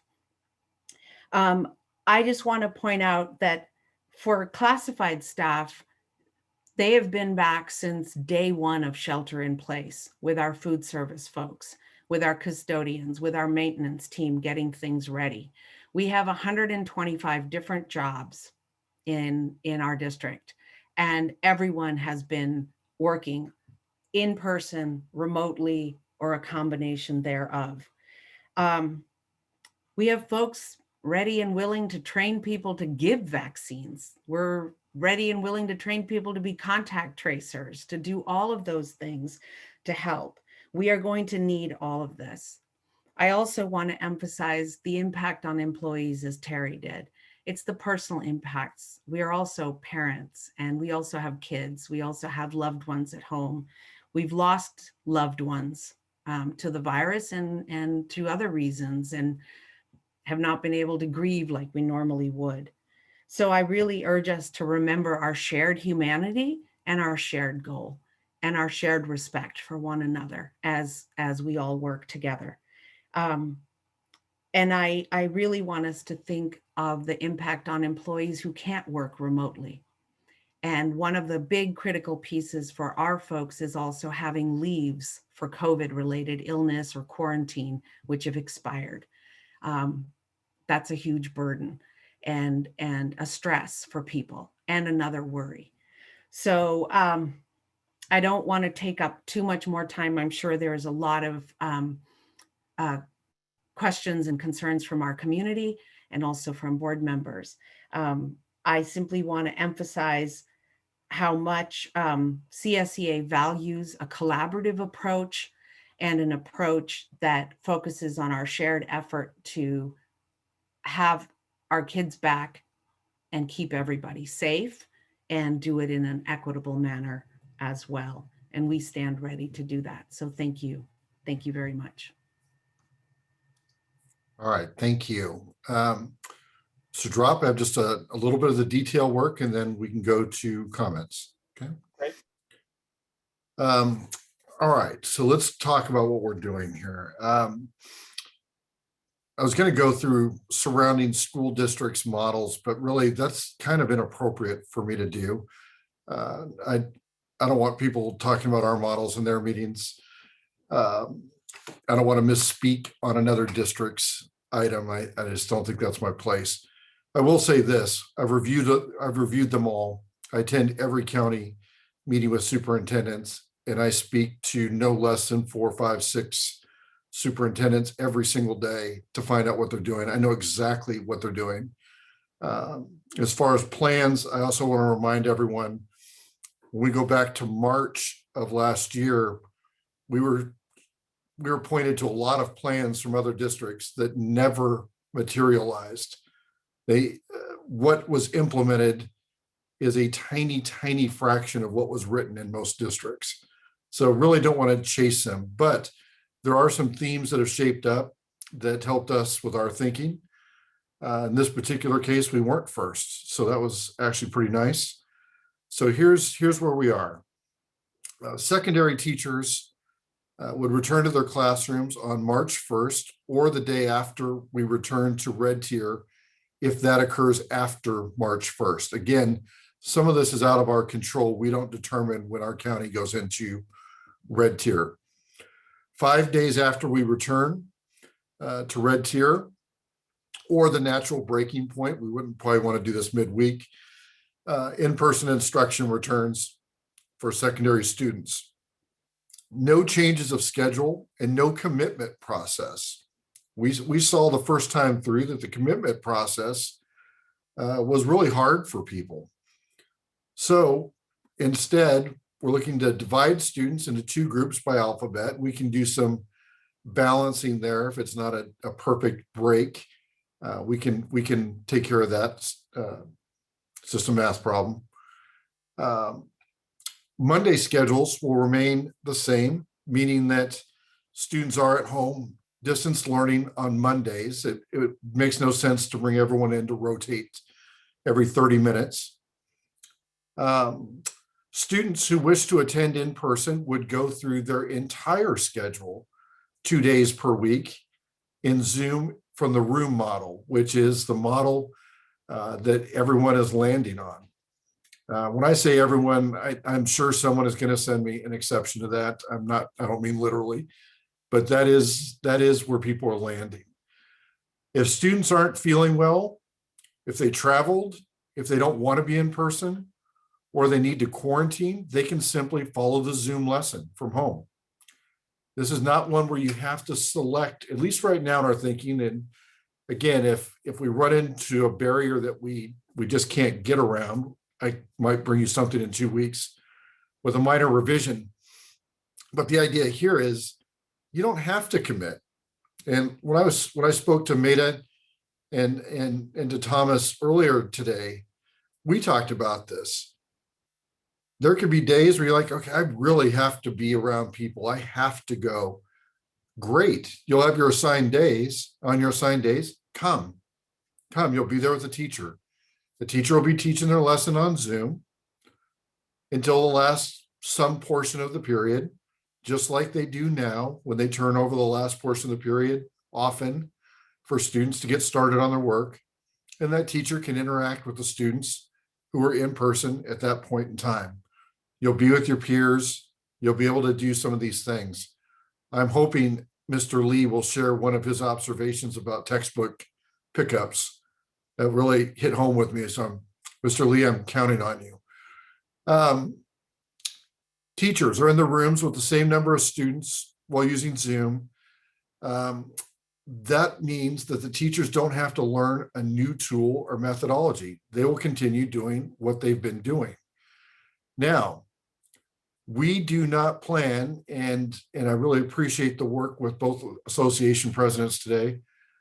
We don't plan to mandate or prohibit live streaming. In fact, we think that some teachers will be chomping at the bit to give it a shot. Great. Some other teachers will want to just work through the Zoom. Fine. I think being prescriptive right now is not the winning path. So teachers have tools, they're going to use them. It's no different if we really think back from telling teachers what percentage of a day needed to be lecture-based or project-based or independent study. Teachers had discretion before. We think they should have it now within this system. Testing for students, that's come up a couple times. We actually have a proposal we're bringing to the board at the next board meeting. So we have been working on this aggressively to provide COVID testing for students. And finally, my last point for tonight, this is not the plan for the fall, okay? That is not what we are presenting today. This is not what we're talking about. This is our plan from sometime, hopefully about March, to the end of the year to get students back, all these mental health things that we're hearing about, the need for interaction. We're talking about graduation. How in the heck do we do a graduation live in any format when a student hasn't been on campus in a year and a half? All right, so this gives us our opportunity. That's that next logical step to get students back on track and on our campuses. So that's it. I'm sure there are going to be questions. I will reiterate what I believe Ms. Baldwin said, is that we have some questions. And of course, when you float the concept out, she's going to come back with questions. Ms. Steiner's going to come back with questions. And I've already written to them both with Mr. Bahadur Singh. We will carve out every day as much time as we need to work through those questions, just like we did with elementary. If we think back to elementary, the concerns that we heard at that time were insurmountable. And we've been back for 4 months and we did figure them out. So I'm going to stop. Thank you all very much. And again, thank you for the partnerships. Thank you, Dr. Austin, and thank you, Ms. Baldwin and Ms. Steiner. We have public comment on this. Now, we've got more than 20 members of the public who wish to speak, which means that public comment will be limited to 1 minute each. You may, and please do, forward your comments in writing to board@pausd.org, and board members will read them. First up, we have Joanna Saya, followed by Bryn Ewan, and then Katja Marty-Bai.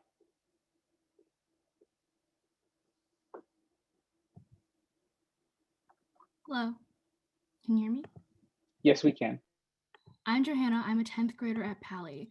So regarding the reopening for grades 7 through 12 in the second semester, I would like to say that is not necessarily the answer to solving all of the mental health issues, and we should be having a scope of safety and having a lens of prioritizing student and teacher perspectives when doing this. I agree that online school has been difficult. However, I don't think that we should necessarily jump to reopen immediately. Just because we're in red tier doesn't mean that we are completely safe. Red tier, we still have plenty of COVID cases and a lot of spread. And we should be prioritizing health and safety so we'll be safe enough to reopen in the fall. Furthermore, we need to be prioritizing student voices and teacher voices. We saw last fall that when this didn't happen, many people were unhappy with the plan. If we want to be actually prioritizing student and teacher voices, we need to be reaching out and getting their perspectives in mind. Thank you so much. Thank you. Bryn Ewan, Katja Marty-Bai, and then Radhika Dal. Hello, I am so happy and relieved to hear what Dr. Austin said. I'm supportive of a reopening plan for in-person learning for all grades as soon as the county allows. I'm also in favor of prioritizing teachers for vaccinations, and I encourage all parents to get busy emailing the public health department. However, I do not believe that teacher vaccinations should be a prerequisite for reopening. This does not mean that I don't care about the safety of teachers. We all care about our teachers. We can keep teachers safe and we can open schools. We can do both. As I said to Dr. Austin yesterday at our protest, actions speak louder than words. So while we are very excited about the words you said, we can't wait to see you put the plan into action. Thank you. Thank you.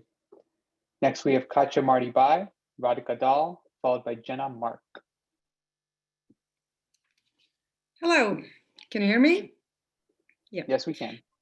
I have 2 children at Pali and are one of the parents that organized the protest yesterday. So I just wanted to start to thank everyone that was there yesterday, and also thank Don Austin for meeting the crowd and share your thoughts. That was interesting. So yesterday was the time for a peaceful protest, and today is the time for reflection, and tomorrow is the time for action and change. So I had actually 2 questions that you have answered, so I'm happy for that. My last thing is that I have an appeal to not only the board, but to the unions, to the teachers, the parents, and students. For too long, we have been driven by fear. As a stakeholder in this urgency of opening schools and working for the best solution for everyone, ask yourself, what would you do if you had no fear? Thank you. Thank you. Radhika Dal, followed by Jenna Mark, followed by Anne-Marie Leckerkerker. Hi, can you hear me? Yes, we can. Okay, I'd like to say two things, and I have to say them fast because one never knows how much time one is going to have despite the preparation. So I'm really happy to hear the news about grade 7 to 12 returning this semester. I'd like to urge the district to get a plan in place very, very soon because the move to red tier is imminent. I hope it's not going to take 3 to 4 weeks for the plan to be developed, as I fear that is too long and we will lose precious time again. And what happens if we move to red tier before March 1? Dr. Austin said that, March 1 or later. So is there any chance before March 1 if we're moving to red tier? Secondly, I just want to point out, just give an example of the issues of mental health. Anybody who was at the protest yesterday might have seen a sign that said, I'm suffocating and suffering in my bedroom every day. Are you listening? Suffocating. That's a chilling word. If anyone in the district has had a one-on-one conversation with a child, you should be very worried. Thank you. Jenna Mark, Anne-Marie Leckerkerker, Ashima. Hello, board. Your actions are tone deaf. Hospitals are not even operating at max capacity, and you parents sound like anti-vax propaganda. The board is responsible for PAUSD employees and not just the uber wealthy parents of Palo Alto that feed your deep pockets. We're in the tech hub of the universe and you can't figure out how to do remote learning. There's no hazard pay for employees and the safety of school is clearly compromised based on the previous discussions with sexual assault. There's flimsy safety measures in place and no testing or clean air circulation for staff. This is going to prolong the pandemic even longer. Bragging about being a part of this is not something to be proud of, and community members are dying, and you will be a continued contributor to this. The board is obviously not able to undertake or understand what red tier is, and that's all I have to say. Thank you. Anne-Marie Leckerkerker, followed by Ashima, followed by Heidi Voltmer.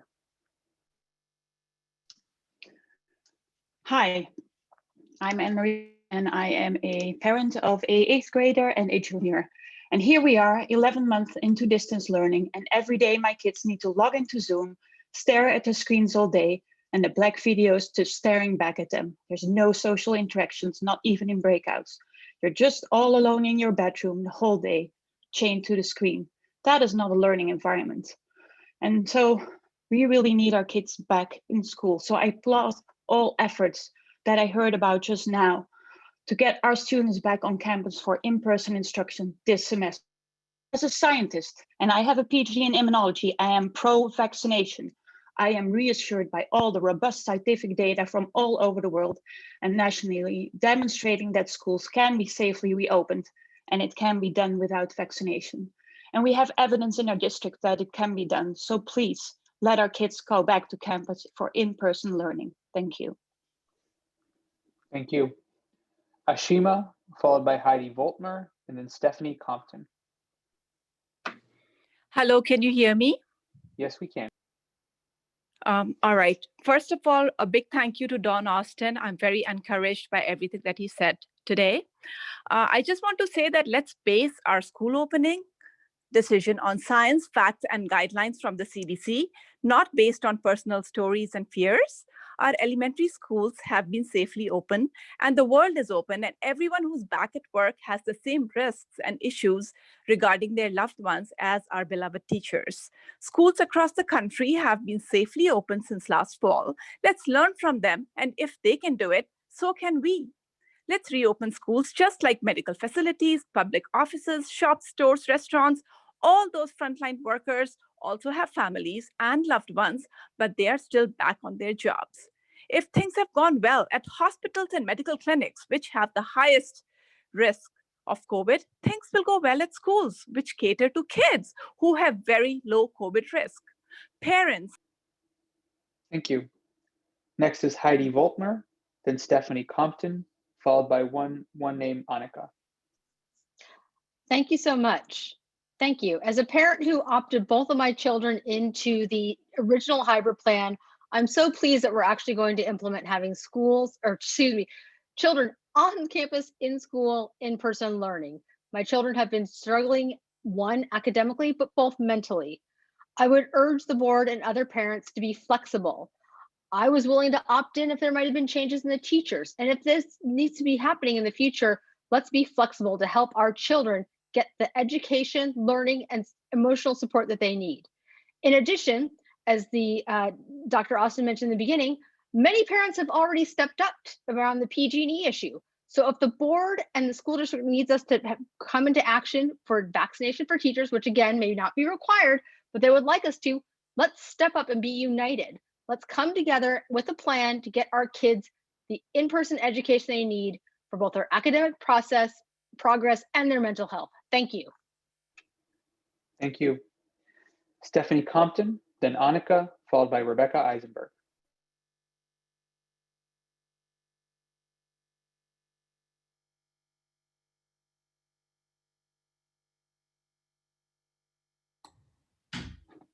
Hi, can you hear me? Yes, we can. I'm encouraged by some of the things that I've heard today.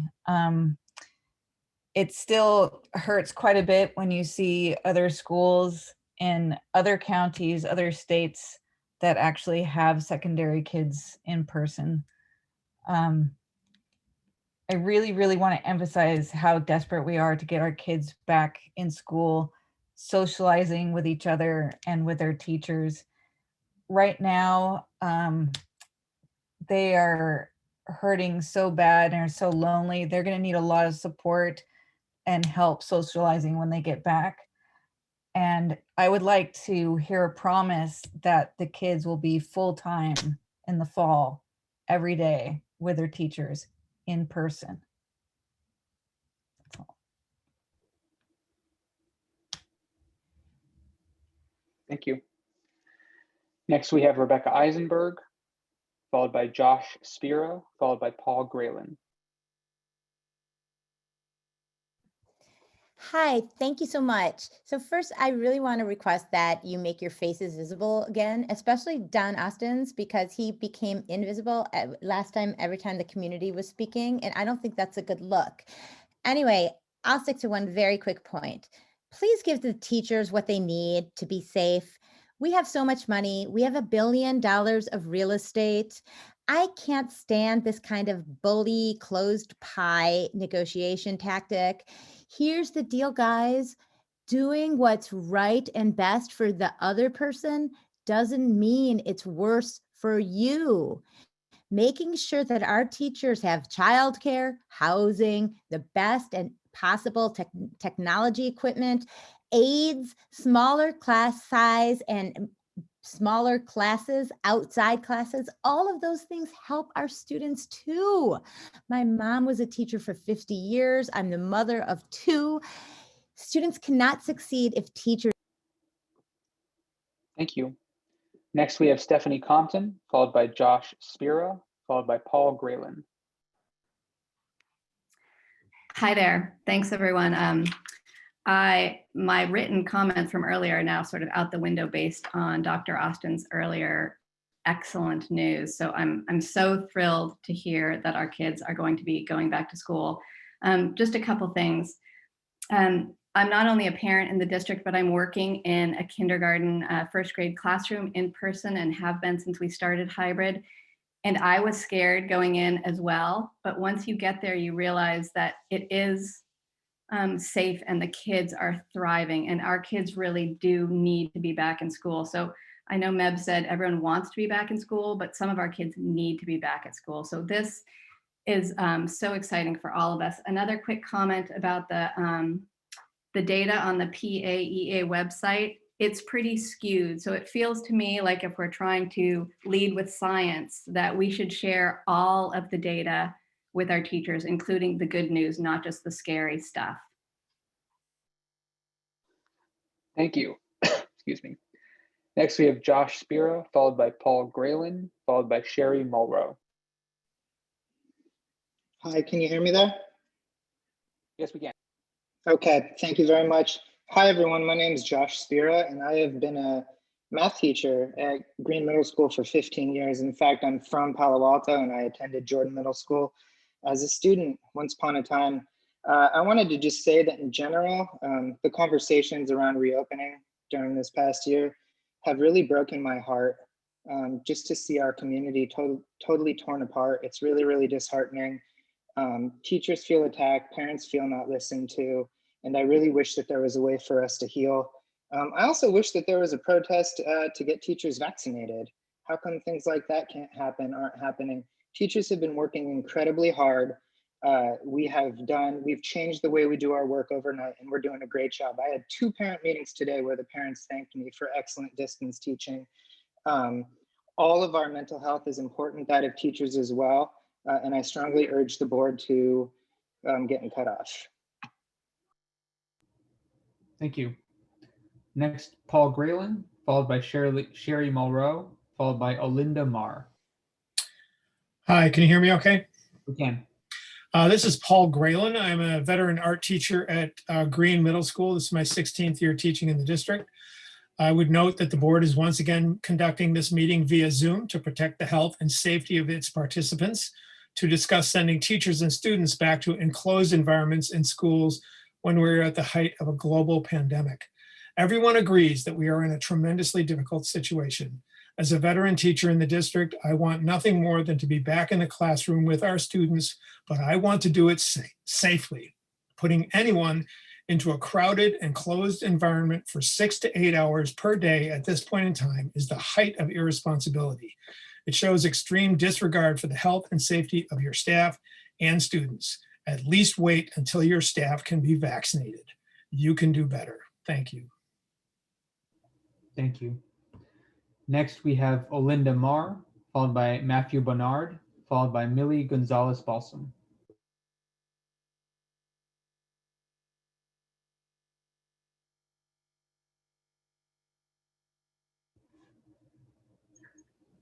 Mr. Drop, I don't see Olinda Marr on our list. Okay. Then let's go to Matthew Bernard, then Millie Gonzalez Balsam, followed by Arya Sufiani. Hello, this is Mathieu Bonnard. I am a parent of a middle and high schooler. Good things have happened this week. Yesterday, many parents and students came to the rally to support school reopening as soon as allowed by the county. Thank you again for joining us. I also want to thank Dr. Austin for his commitment to reopen 6th grade on March 1st and 7 to 12 as soon as the county moves back to the red tier. Today, I'm hopeful, but I'm not yet thankful. I will be thankful as soon as reopening plan that provides substantial in-person instruction for 7 to 12 students as soon as the county moves to the red tier is released. I hope this happens within a couple of weeks. I understand the anxiety of teachers, but I encourage you to read what CDC, Dr. Fauci, and many associations of medical professionals have said. Returning to school can be and have been safe. This is what data said. Finally, I would like to suggest something, a weekly report, ideally. Thank you. And please email your comments to board@pausd.org. Next, we have Millie Gonzalez Balsam, followed by Arya Sufiani. Hi, can you hear me? Yes, we can. I've been in the district for 20 years and I'm currently at Pali. So I'm a little bit puzzled that for a district that is data-driven, why aren't we acknowledging the data from these experts, such as Dr. Osterholm, who's on Biden's COVID-19 task force, Dr. Vin Gupta, whose Department of Health metrics has been doing predictive modeling about what is going on with the virus, and Dr. Hotez from Baylor College of Medicine. All of them say we are in the eye of the hurricane. Vaccines are not keeping up with the mutation. We need to value the lives of students, their families, custodians, food service workers, staff, teachers, and admin at all sites. And yes, we have to acknowledge that we are in the middle of a pandemic. No one wants this situation as it is, but we have to also respect the science. Thank you. Thank you. And our last commenter is Arya Sufiani.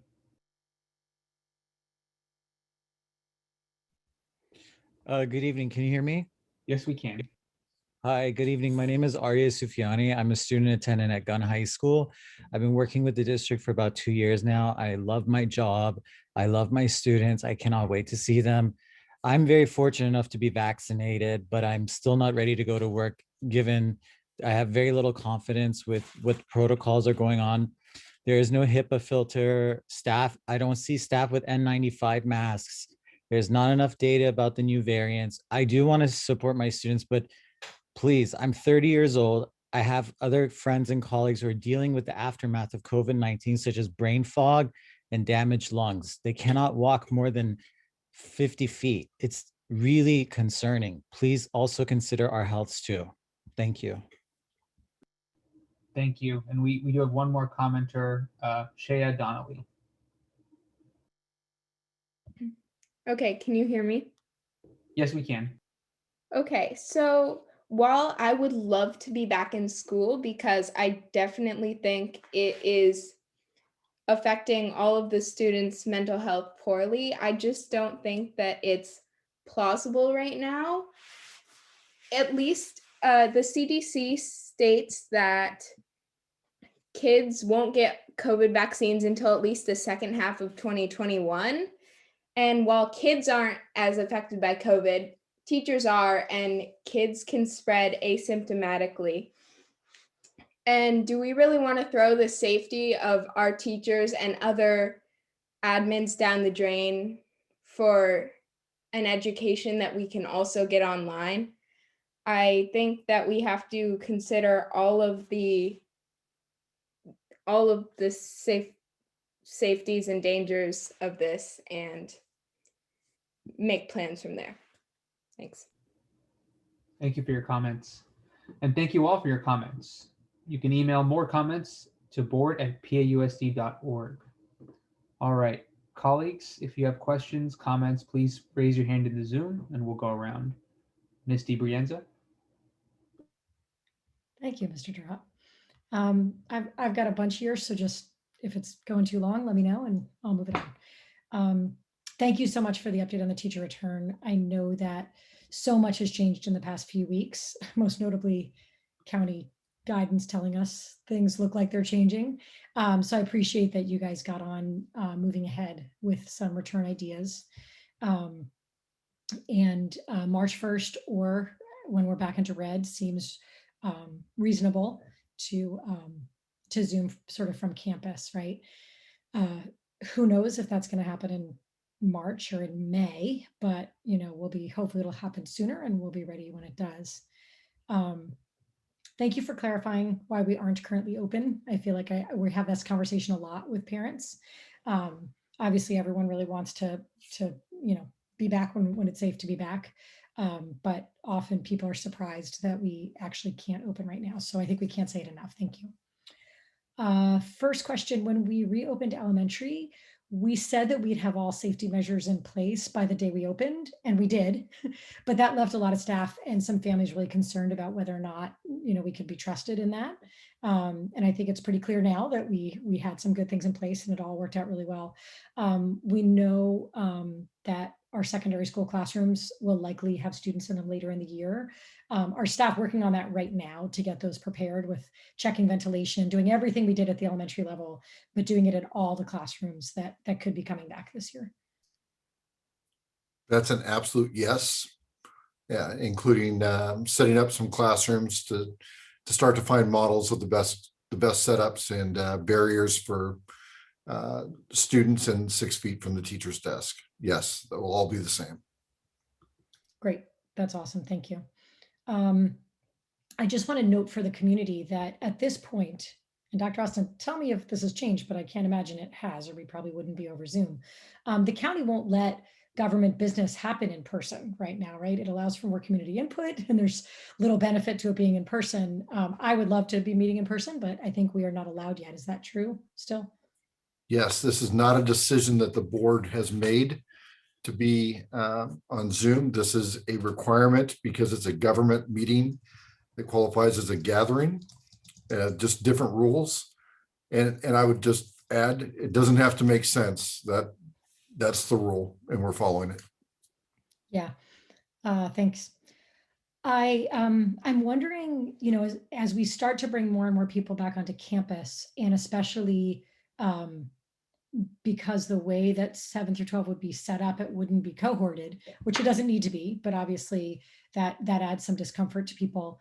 When we do the daily check-in that I have to do with my 4th grader every time before we come to campus, I've just been hearing from so many parents and teachers that they would like it if we would add this question of, have you traveled outside the 150 mile? And we're not really in a position that we can enforce it really strongly, but it gives people a chance to pause and say, like, wait a second, have we traveled outside? Should we be coming in or should we be staying home? Is that something that we can consider adding onto our survey, to our questionnaire? We have considered that would be a deviation from the county screener questions, and we've tried to avoid that. Not that we don't think it's valid, but that list could be never ending. So that is the reason we have not at this point. Yeah, I know we have always followed county guidance so far, and it's served us well so far. So I understand that. One thing that I know we've talked about a little bit and that you mentioned again tonight, I'm kind of both thrilled and worried about this sort of freedom to try out live streaming if you want. I love that we're giving room for teachers to try out stuff and see how it feels for them. We can learn a lot from pilots and test runs and whatnot. And I hope that we're really able to help teachers outfit their rooms with necessary equipment that they want to try something out. On the other hand, note to staff and parents and the community in general, there can be a lot of pressure on our teachers to do a lot of different things. And when we leave this up teacher to teacher, a lot of times we find students or parents or whoever really trying to push teachers. Oh, come on, this other teacher in the grade's doing it. I want you to do it too. And I just encourage us all to be really patient. There's a lot that teachers have been dealing with this year, and now they're going to be coming back to their classrooms. They're adapting to Zooming from the room. They're attempting, when the time is right, to be adding kids in person as well as on Zoom. I just don't want us to press them to try to do this other new thing and learn some technology to do it. Let's just be patient right now. And if some people want to try it out, let's let them try it out. But there's enough going on. And I, both as a teacher and as a parent, have seen and felt a lot of pressure from parents to do particular things. And so I hope that we can give teachers space to return to their rooms when the time comes, to accept kids into the room, to just be Zooming from in there when the time comes. And let's let that play out for the rest of the year. And I hope we're able to do that. And just one more reminder for staff, that for many kids, it's really going to be a big adjustment being back. It could be spring, it could be fall, but either way, just being around other people, possibly in the fall, 2,000 other people, and in the spring, 800 people or whatever it is on campus at a time. And I really want us to give some thought as to how to sort of baby step that back. And maybe the spring return with smaller groups is a good way, but I think certainly a lot of our kids are going to need some support in adapting to being around a lot of kids all day. So really thinking about the things that wellness and student government and whatnot can do to make that go more smoothly. Thank you so much. Ms. Ladimirak? Thank you. First, I want to echo Ms. DeBrienza's comment about parents really giving teachers space this spring. Our kids need time to sort of reintegrate themselves into school, and our teachers do as well. I want to say to Ms. Baldwin and Ms. Steiner, thank you so much for speaking tonight, and I'm so grateful for your partnership and your collaboration. I want to say that I'm sitting on this board as a parent of 4 PAUSD students and as a daughter and a sister of 3 teachers, and as an employer of a dozen employees who cannot work remotely. and who have had to be back in person. So I really get this from a lot of sides. And I hear all of it. And there are no easy answers. I mean, I just want to point out that we just heard a bunch of callers citing science to us, and they were coming to completely opposite conclusions about what that science means when it comes to reopening schools. So I will say to all of you who feel very convicted one way or the other, there is an equal number of people who feel equally convicted on the other side about the safety of returning to school. And so I really do not want to minimize what teachers are feeling, and legitimate fears and anxiety that they have about returning. And I think all of us who are parents in this district need to give them space to teach this spring as the best that they can, and to just let them experiment if they want to experiment, and not experiment if they don't want to experiment, and just Zoom from the room. Let's just all be compassionate with each other. I want to echo one of the callers said it's disheartening to the division in the community is disheartening, and it is. And I think I would love for us to think of our secondary schools reopening as a chance for us all to reset and to come back together as a community and collaborate and be partners and be compassionate with each other. Because our kids, that's what our kids need. They need all of us pulling in the same direction. So then the second point I want to make is, Dr. Austin, can you just clarify that the plan that you laid out, that's for 7th to 12th grade, right? The 6th grade plan is still the hybrid plan that it has been, and that's not changing. It's starting earlier and it looks different. Is that right? That is accurate. And the difference is due to the different rules that govern the different grade levels. Okay, thank you. Great. I will just echo some of what my colleagues have said. Safety has always been sort of very important to the reopening process for me. It's not just opening, it's opening safely and in a way that's safe for our teachers and our students and their families. And the board, I think, has recognized the importance of bringing students back to school. And the district has, I think, also recognized, how paramount safety is. So Dr. Austin, I just want to underscore what Ms. DeBrienza said about, continuing to ensure the classrooms that we're going to be using are as perfect as they can be in terms of adhering to the county safety guidelines. And to the members of the community, I will also say that you've heard the board members say multiple times when it comes to safety that we're sticking to the county guidelines. And so, that's a decision that we've made time and again because it's one that makes sense. We're not a health body. We're not scientists. And as many people have said, I think listening to science is important. And that's why I think it's important for us to continue to tether to the county. For people who have concerns about the county's recommendations, I encourage you to reach out to your elected representatives in the county and speak to them if you think that the restrictions are too stringent or too lax. Because again, we will tether ourselves, I think, and we have so far, to the county health guidelines. And so should you believe that there is science contrary to that, I think that is the body to speak to.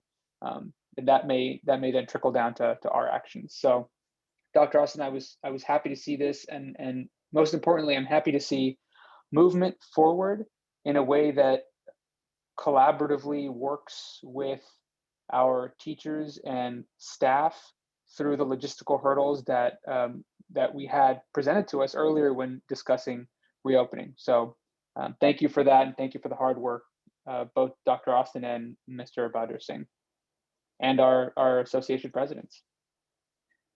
All right, Mr. Lee, go ahead. Okay, I will start by just saying that I know one of the big things that was asked for when we discussed reopening back in the first semester was to have increased communication between, the district and students, district and teachers. And I don't know what that process has looked like with this iteration of the plan. I know that this was devised very recently. So I'm hoping that in the weeks ahead, I'm guessing we're going to vote on this plan in 2 weeks. Is that correct? Or is there going to be a vote? There's no required vote on this one. We've already voted to reopen on November 10th. Okay. Okay. In that case, I think that in the weeks ahead, at least until March 1st, we could do some effort to try to increase our communication with, students. For instance, I think something that would be beneficial would be for the board members to, hold town halls or hold meetings with students at the schools that you are the liaison to. So, for instance, Ms. Latimeric and I have talked about student town halls at Gunn High School, and I'm hoping that in the weeks before March 1st, we're able to, get that set up and maybe have a conversation with students about how they feel about this plan. I know like many students are just hearing about this for the first time tonight. So, give them some time to digest, think about this plan. And I encourage the board members to make an effort to reach out to these students and get a sense for what they're saying, not just through Maida and I, but, listening to the students directly themselves. That's an encouragement. I'd be glad to, work with Ms. Latimeric for Gunn, at least to try to get this set up within the next few weeks. So that's the first thing. And, okay, I'll talk about, my hope is that there will be a vote on this. I don't know the, legal process for whether a vote is required or not, but the plan to me seems pretty different, seems drastically different from the plan that was presented in November. And if we voted to reopen the schools in November based off of that iteration of the plan, then that decision was based in part on the details of that plan. So the plan that was presented tonight is pretty different from that. So I don't know if a vote would be possible, but if it is, I'd love to see that happen. But moving on to the plan in and of itself, I still have a few questions about some of the details of the plan, and this might have been addressed, but I wasn't too sure about it. Are cohorts going to be based off of our classes? So if, for instance, would I be going to my English class and doing Zoom in that English room with other kids in my English class, and then next period I would move over to, like the history department and take a class there? Or am I in a set class with, 30 other students who's a mixture from various different classes? Yeah, so if we have a hypothetical class size of 26, the maximum students who could be in person would be half of that, which is divided in half. So it won't be exact, but let's just call it 13. Of those 13, a percentage will choose for a variety of reasons not to be there. So the numbers, practically speaking, will look more like, don't quote me on this, 6, 8, 9 students. Very much the same discussion we had when we were talking about elementary schools coming back, and people thought, how are we going to put 400 kids on? And they figured out, no, it was really going to be like 60, 70 kids. That's what this will look like. So there is no cohorting requirement or expectation.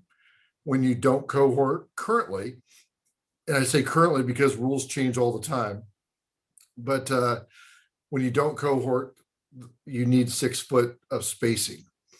I am hearing that there could be a different recommendation from the CDC tomorrow. And when we hear more about this tomorrow, that number may shrink, not grow, to more in the direction of 4 feet. But for the purpose of this plan, it doesn't matter. We'll have plenty of space to do the 6 feet. So, but cohorting is not a component of this plan, nor does it need to be.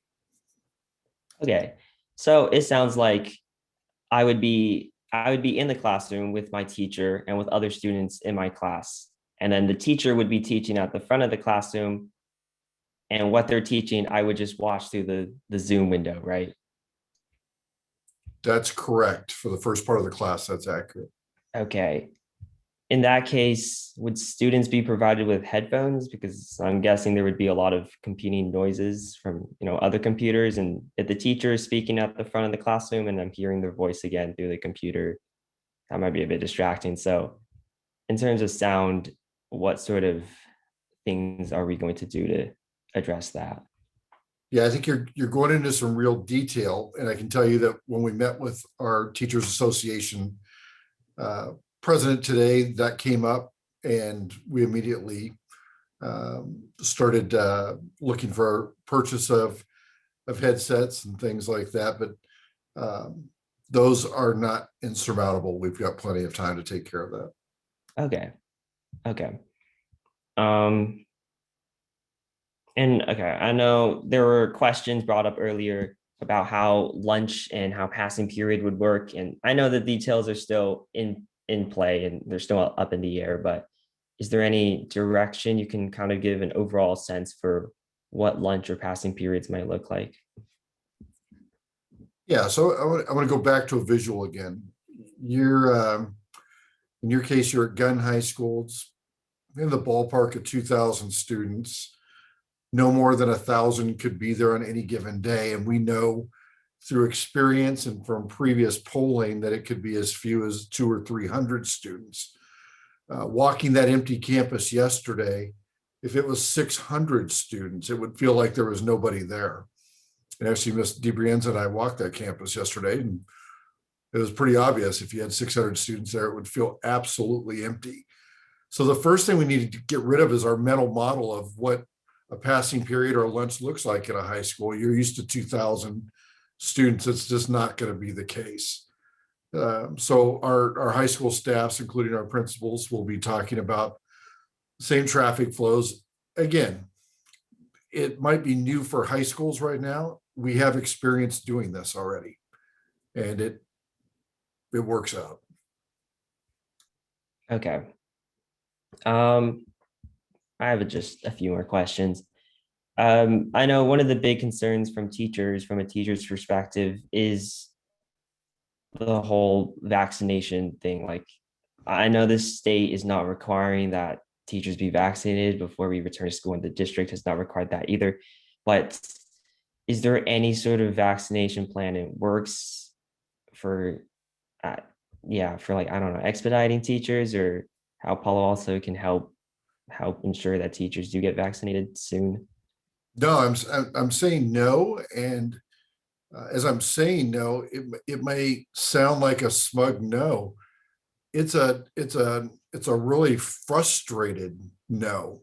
I have friends and colleagues in education all over the state that have already received their vaccine, and they're in their 40s. We heard an employee today said 30 years old and is vaccinated. I don't know how that happened, but I know that we can't get our own teachers in, and we don't even have a schedule in our county. I wrote the first advocacy letter for teacher vaccination prioritization that went to the governor's office. I was the very first person to write, and then Capital Advisors took that up. We need to keep applying pressure on that. I can't fathom why Riverside and San Bernardino are having commercials on TV about teachers signing up. And in our county, we received an email, which I sent to both associations from our county, essentially telling people not to sign up for slots right now in education because it's slowing down the process of getting through 65 and over. That's an absolute contradiction in this idea that we're going to prioritize. Now, that being said, the CDC has said, and we'll say again tomorrow, that vaccination is not a requirement to reopen schools, and it can be done safely. But if there's a vaccine, and we've been told teachers and support staff are in group 1B, I'd sure like to see 1B get started in our own county. Okay, final question. So I know that students are not required to get tested, but is there any way that as a district we can provide some sort of station, or just an easy way for students to get tested? Because I know the current ways to get tested might not be as accessible to certain students. So I think we all know that testing is a pretty critical component of implementing this plan, especially since we have it for teachers. And with elementary students, maybe transmission might be different for elementary students, but for people my age, 16, 17, 18, we're treated like adults in terms of, how COVID, how COVID transmits for our age group. So I think it'd be beneficial to have some sort of testing and to get data on that and ensure that we know if students are getting tested or getting COVID cases. So, going back to the question, is there any way that the school can provide like testing station for students that's easily accessible? Yeah, that's coming to our board meeting in 2 weeks. Okay, I'll leave it yeah, I'll just leave it at that. Ms. Atla? Hi. So after we talked earlier a couple of hours ago about this plan, I was obviously very excited to hear it because I think it's a huge step up from the last plan that was proposed. And I immediately took it to ASB, the group chat that we have, and I started a FaceTime with them, and a couple of people were able to join me and like give their opinions and questions regarding this plan. And from what I can tell, I feel like from the people that I've talked to, which isn't a lot, but from in the past couple of hours, we seem to be very split on this. There are a lot of kids that like this because it is a huge step up, and that because you get to be in person, you're not changing classes or teachers or anything like that. But a lot of kids are also worried about the fact that teachers might not feel safe returning, and we aren't prioritizing getting vaccinated first and then returning to campus. And I think that is why I agree with Thomas. I really think we should vote on this. It is like the plan that we voted on in November, like December, it is so different. I agree. I don't know the exact like bylaws or the legal situation, but I think I only found out about this a couple of hours ago, and I think I only found out about it because I'm on the school board. A lot of kids aren't even aware of this plan or that it's coming into play, and we won't be able to hear from them unless we vote on it, because I think that's what really motivates kids to come out and speak and voice their opinion. And I would just feel so uncomfortable voting on something when I don't feel like I'm adequately representing my constituents. So I really think we should be voting on it. Also, I think something that we should also be considering in addition to lunch and passing period is also after school congregation. I think high schoolers and maybe like late middle schoolers have a tendency to, hey, there's my friend, let's go hang out on the senior deck. And how we're going to be combating that. Obviously, we need space. And we also want to socialize. I think that's one of the main reasons why kids want to get back on campus. So I think that's something to consider before the next 2 weeks. Also, I'm a little confused about like the logistical details of it. I was wondering if you could explain it a bit more. I was thinking about it. So say in my math class, there are 30 kids, right? And we get divided into half. So there are 15 kids. But there's no guarantee that those 15 kids will have the same like history teacher, right? So what if a kid that has math on day B, right, but has history like on day A? What if they get split that way? I don't know, maybe I'm confusing myself here, but could you re-explain that part? Probably not. I think you just twisted my mind in a pretzel. I'll tell you this. We have turned it to the school principals, and we have also told both associations we want to start meeting as early as tomorrow to start working through all the nuances.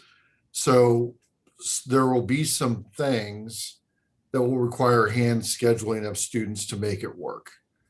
And that's true of a normal schedule too. Normal schedule, you try to get 85% of the students scheduled, and then you go back through the 15 that you have challenges with to hand schedule. I'm sure we're going to have to do some of that along the way. But give your principals and your school teams just a little bit of time to work through this. This is why, by the way, And somebody had asked a question about, would we come back before March 1st? No, it's going to take us that little bit of time to really get all this ironed out. Nothing is simple. Okay, so that's why we're going to spend those couple weeks working through those things. Yeah. I think I just need some more time to think about it. Yeah. But I think another like reservation I have about this is the same thing that I didn't like about the other one, is that teachers, they will be mandated to come in on March 1st, correct? Depends on our conditions, but yes, it could be as early as March 1st. So yeah. Do you think, because I've heard friends tell me that their teachers, if required to come back onto campus, they might need to go find jobs elsewhere or find other solutions to that problem. Do you think a possible solution could be having substitute teachers in place for teachers that don't feel safe returning to campus? And I ask this because I think during open forum last time, a substitute teacher came on and asked us to utilize these resources. So do you think there's a possibility of us doing that? I'll tell you this, labor law and contract provisions through an interactive process for people with health conditions is really technical work and probably not a place we want to wade into just in a conversation here. But there's a process that all staff will have the ability to go through if they have underlying conditions and doctors letters outlining these restrictions. So we're going to have to deal with that. I'll tell you though, as a reminder, we have been open for in-person instruction since October. And while it might be new for the next group of teachers, I have to imagine that we have teachers watching right now saying, I've been back for four months. They had the same exact concerns. And they're there and they've done it every day. And we've had zero spread, zero. And when we've had to close cohorts, we closed them exactly the way we said we would. So I just got to think we've got, I don't know, 120, 130 teachers watching right now saying, I've been back since October. Okay. That's it for me for right now. But I just want to stress that I really think we should have a vote on this, because I think that's the only where we'll be able to hear from the students. I think that's the biggest way. I mean, we saw last time a lot of people didn't show up for the discussion session because, we didn't even know about it until a couple of hours ago. I really think we should reconsider that. Thank you. All right. Well, thank you. This was just on for discussion, and so no action needs to be taken. Let's move on to item 7A, which is equity impact report. Oh, Mr. Dauber. Yeah, I just wanted to comment on, I heard both students say that they would like a vote on this plan. And I heard Maida talk about the fact that students won't otherwise, I think, be motivated to have an input. And rather than just leave those comments unresponded to, I want to at least offer my opinion about those. I understand the desire to have more discussion on this point. On the other hand, I think the board did give clear direction when we voted to approve secondary reopening, back in January. Did give clear direction to staff that we wanted to see the schools reopen. And to my mind, that decision, the board made that decision, gave the direction to staff. I think staff is carrying out that directive here. So I don't think that we need to, I don't think there's a gap between the direction the board gave and what the staff is doing. So I don't think there's a requirement that we act again. And I think, given, it's not a whole lot of time between now and March 1st, and there's a lot to be done. And I don't want to introduce any uncertainty into the planning process by putting a board action in front of, you know, the work that needs to start tomorrow. I think that would do a big disservice to the community. I've also listened to my board colleagues. I think I said this last time. I hear no chance that the board would vote not to reopen the schools under this plan. So I think it would be an uncertainty without real foundation. I do encourage, to Maida's point, and maybe Maida and Thomas can take this back to the ASBs and to the students at the schools. I do encourage students to come to the board meeting and provide their feedback about what they think, you know, this looks like in prospect, and then once we're actually back in school, how it's going. I think that's tremendously valuable, and I hope that students, you know, feel that we're open to hearing their input, and staff is hoping to hear their input, you know, whether there's a formal action on the agenda or not. So those are my thoughts in response to the student comments. Thank you, Mr. Dauber. All right. Well, let's go ahead and move on to the next item if there are no other comments. And that's going to be 7A, Equity Impact Report. Yeah, I'd like to turn this over to our Assistant Superintendent of Equity and Student Affairs, Ms. Lana Conway. Thank you, Dr. Austin. This report is presented in response to some questions from the board regarding the actual versus the perceived benefit of our student and family engagement program, which was raised on February 2nd at the board study session. In order to ensure that we're continuing to manage our expectations, I would like to remind the board and the community that our SAFE team is an addition to multiple tiers of support for both our school site and our families. So they are not teachers, they are not social workers, they are not counselors, not administrators, but they are talented and hardworking, and they offer a really solid bridge to available supports and serve as conduits for information and connection for our families.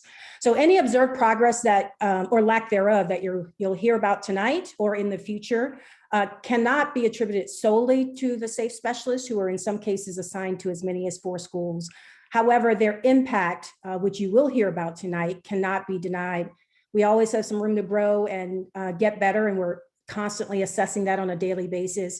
But I just want to make sure that we're all aware that all of this work that we're doing is a group effort and involves a lot of people, a lot of groups at the site and the district office.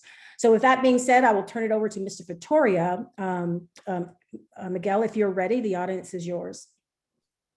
Thank you, Ms. Conway, and thank you to the members of the board. So the Student and Family Engagement Team, or the SAFE team as we call it, seeks to ensure that socioeconomically disadvantaged and historically underrepresented students and families have the resources, support, and knowledge necessary to successfully navigate the PAUSD education system. A dual approach model was instituted in 2019 to better align with the key strategies of equity and excellence in the PAUSD promise, thus creating 2 roles within the SAFE team. On one side, the family engagement specialists working with families and providing supports and services, increasing communications, and finding resources to promote positive outcomes, primarily at the elementary level, but also supports the families at the secondary. The second role, the student success coach, a secondary school specialist who would work more closely with students in a one-on-one coaching model to support student success. The SAFE team continues to see the positive results from the work done in a variety of areas, such as parent involvement and attendance. In the area of the student attendance, the SAFE team continues to work on ensuring elementary and secondary students make it to class. Student success coach programs monitor weekly attendance on student success plan. We have biweekly check-ins with students in an effort to work on parent motivation, support time management, and increase organization. Coaches partner closely with school personnel and the family to support students participating in classes. Specialists participate in meetings with families, as well as school staff meetings to develop support plans, continue to play a key role in ensuring that parents understand the severity of student low attendance. At the elementary, specialists play similar roles, working in tandem with school principals, secretaries, and teachers to enhance outreach and support to families. Specialists at the elementary continue to support student enrollment into programs such as PAUSD Plus, as well as Right at School, make consistent calls home to gather information and share important news, and to join teachers and staff in meetings to ensure that all students needing assistance are supported. In addition, the entire team actually receives weekly attendance reports for each of their school sites that includes the weekly attendance of all SED-HUR students in an effort to be proactive.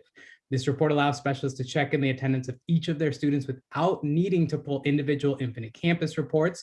It thus flags concerning numbers, and in partnership with the schools, we can produce phone calls and develop support plans before attendance concerns become overwhelming. We continue to work closely with our district social worker as well to create true wraparound supports.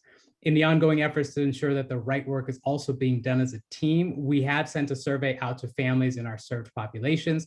A spring survey result strongly suggests that the work done by the SAFE team is valued by families with language needs, as shown by results from the Spanish and Mandarin versions of our surveys. Families report that they receive continued support for the academics of their children. They have specialists participate with them in meetings and are given resources such as meal delivery, gift cards, rental assistance, and a lot of the Latin families continue to attend the Latinx Parent Series, of which the team just held its 12th session this past Thursday night to discuss sixth grade reopening, upcoming student testing, as well as some COVID updates. However, as Ms. Conaway noted as well, one of the most difficult aspects to the work being done is drawing a causal connection between the inputs or the work that the SAFE team is doing and the output that we all so desire, which is student academic success. The reality is that many supports and services do have an effect on student academic success. Often these all work together to show that growth. More direct measurements of the input that the team will continue to do, such as the work done in attendance, student success plans, enrollment of student attendance to FEV tutor, supporting of the PAUSD Plus programs on sites, and more, need to continue to be built out. Furthermore, with a team of 5 full-time, 3 part-time, and 1 hourly staff and close to 1,400 students served, ensuring that we are connecting with each family that may need support has been quite difficult. During the COVID closures, many team members spent a majority of their time just ensuring families had food, shelter, and were able to care for their family. Getting back to working on student-centered supports as PAUSD transitions more broadly back into on-site programs will be at the forefront of the work of the team. And lastly, more training will ensure that the team is able to meet the needs of students and families it works with. Beginning at the end of February, our SAFE specialists will begin in a professional development series in partnership with Stanford to increase specialist knowledge and skills in areas such as student motivation, positive parenting practices, supporting low-income families, race and education, culturally relevant mental health supports for families, and much more. This year, we continue to work with our students and families and hope that we can continue to show some growth in our organization. So thank you for your time and happy to answer any questions that you may have. Thank you. We have some public comment on this. So why don't we go to public comment? First, we have Rebecca Eisenberg, followed by Nayeli Gomez.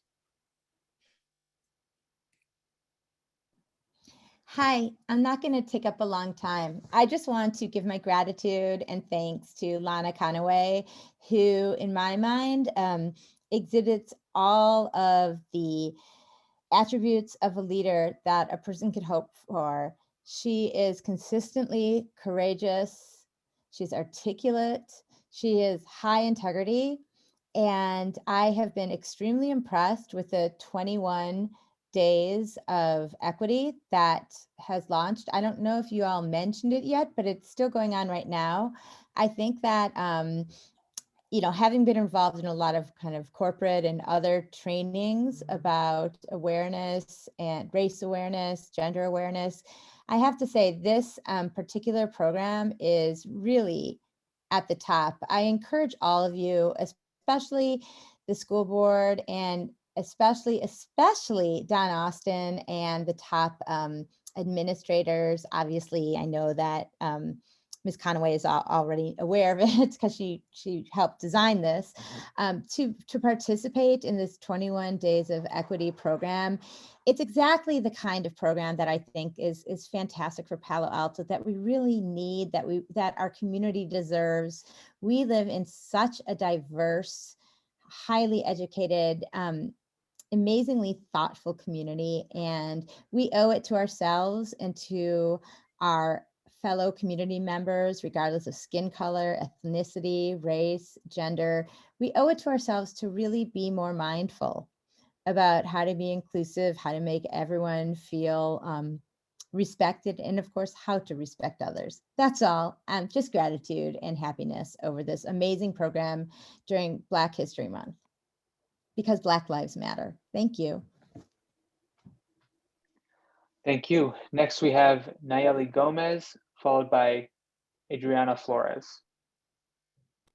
Hi, everyone. Buenas noches. Good night. I just want to be brief and just want to shout out once again all the work that Lana and Miguel Vitoria and all their team are doing for all the Latinos here. And I have been in every single one of the Latinx series, and they have been amazing.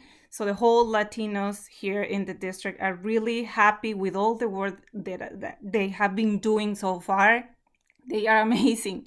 They are helping a lot, not only with translations, but also with, just like Miguel mentioned, with food, with having like all the resources ready for the community.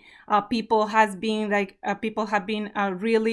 really happy with all the work, and also because they feel like totally engaged and they feel that we are actually caring about them. They know how to help out their kids. They have all the resources they need. They can understand how to navigate the system, the education system in Palo Alto. So I really appreciate all the efforts that all the team are doing, and hopefully we can have like more resources for this amazing department. Thank you, Miguel. Thank you, Lana. Thank you, all the people who's part of this wonderful team. Thank you so much. We appreciate you, and we appreciate every single thing that you do in the district for us. Thank you. Okay. Thank you. And our last commenter is Adriana Flores. Thank you so much. I just want to echo what Nayeli said, but also a few weeks ago, we submitted a letter to the board to support the work that the SAFE specialists are doing under Miguel Vitoria's leadership and Ms. Conway's leadership. The SAFE specialists have become a lifeline for many Spanish-speaking families as well as Mandarin-speaking families. They're helping different communities navigate the school system. And thank you so much for the information that you're providing on how you're improving. Any program should always look at what they're doing, how they're doing it, and how they can improve. So that focus on growth and improvement is very, very helpful. But the letter that I submitted was on behalf of the Latino Parent Network, and we surveyed parents, and they echoed everything Nayeli said in terms of the information that you are providing is extremely useful, and how they feel connected. And I think right now, more than ever, we need that kind of connectedness for all kinds of communities. So thank you so much for the work that you're doing. All right, thank you, members of the public, for commenting. Colleagues, do we have comments or questions? Ms. DiBrienza. I'm first every time this meeting. Thank you so much for the updates on this. I appreciate the challenge to discerning impact when there are many things we're doing at the same time. Obviously that's hard, but the last two comments tell me that there's something going right? I mean, to have an equity report and have positive comments is kind of new for us. And I'm really grateful to hear it. And just to hear people who are attending those meetings and are benefiting from the SAFE specialists and the FESs, to hear the difference that it's making is really impactful. And there's no way that doesn't then lead to better outcomes when it comes to engagement and connectivity and all that. So thank you for that. I do hope that as we continue to deal with systemic issues in the district, we will have less of a need for each of these roles. I mean, I think we'll always need them for some students, but certainly I hope the need goes down as we get better and better at this. I also wanted to just mention the 21-day equity challenge. Our family has been doing it now for 9 days. We didn't get to do the 9th day yet today. We'll have to double up tomorrow. And the content is outstanding. It's just outstanding. There's so many great short videos, a little bit longer videos, things to listen to, things to read, entry level for my fourth grader, for my high schooler, for me, for my husband. It's just fantastic. And the Padlet just gives another chance to go in depth, to hear what other people are thinking about, to contribute yourself. Had some good backs and forths with some people on the Padlet over the past week. And that's been really interesting. So thank you for that. I know it's clearly a Herculean effort for a lot of people, community members, staff members, and it's great to see the content that's available there. So thank you for that. That's all. Thank you. Thank you. Yeah, I'll echo what my colleague said. You know, part of what we discussed at our retreat a couple weeks ago, last week, a couple weeks ago, on equity, was the difficulty in having measures of success that we can look to, and ones that we can clearly see are moving the needle when it comes to academic outcomes. And I think we had a lot of discussion on that topic. And so what I really like about this, I like many things about this. What I like about it too is, you know, this is one of the measures that we've identified in the promise, these parent surveys, and they're measures of engagement, measures of climate, and Mr. Vittoria, your comment about, you know, following these measures to see how they affect the ultimate academic outcomes of students. I mean, that's the thread that is really, really great. That's a thread that I think ties together the equity work that we've been doing, the importance of creating a culture of engagement and inclusion and support, along with academic outcomes, which as an educational district are incredibly important to us. So that's sort of the tying together of those things that I really, really like to see. So thank you for this report and for the follow-up that I expect to happen. Mr. Collins. Thank you. Yeah, I appreciate the work that this group is doing. Our top priority needs to be to better serve the children that we have underserved historically. I think if you look at our numbers, at our student achievement results, it's painfully apparent, and has been for a long time, that we do not do a high quality job serving a lot of those students. And so, you know, I view this resource as an important element of what we're doing to help address that. I do think there are ways to measure the output. I mean, in the report itself, it mentions attendance, which I'm really glad we're measuring. I think attendance is a essential precursor to any kind of academic success. But even in the other two obvious areas are grades and test scores. And if we're tracking these kids very closely, which obviously we are, being able to track their grade progression semester to semester, year to year, their completion of sequences as they enter pathways, and are they able to, you know, get to completion, not just start and then fall off, ultimately graduation. I think these, and then when we have tests, when we have standardized tests again, performance on test scores. So I think those are all critical and not difficult to capture output measures that would be very meaningful. And so I hope that you will capture those and track those. I mean, we obviously have the systems to track them, but it's a matter of capturing them and reporting on them, and saying, hey, how many kids that had C's last semester now have B's? How many kids that have B's now have A's? Because that's a needle that I would love to see. I think everyone would love to see move. And it's one that we don't rely on anybody but ourselves to track, because it's all in, you know, those are grades recorded by our teachers and in our systems. So I hope we can include that kind of output measure in these as a part of a measure of the success of this program, because there's no question in my mind that you guys are trying to do you're trying to create conditions where students can be successful. That's what we need. That's exactly what we need. And so let's track it. It's not that you're directly impacting student success, but you should be at least indirectly having it. And over time, we ought to be able to see that move. So I see your heads nodding. I'm sure you guys agree with that. I just want to mention that I think it is possible to measure the impact of this on student success, and then we should do so.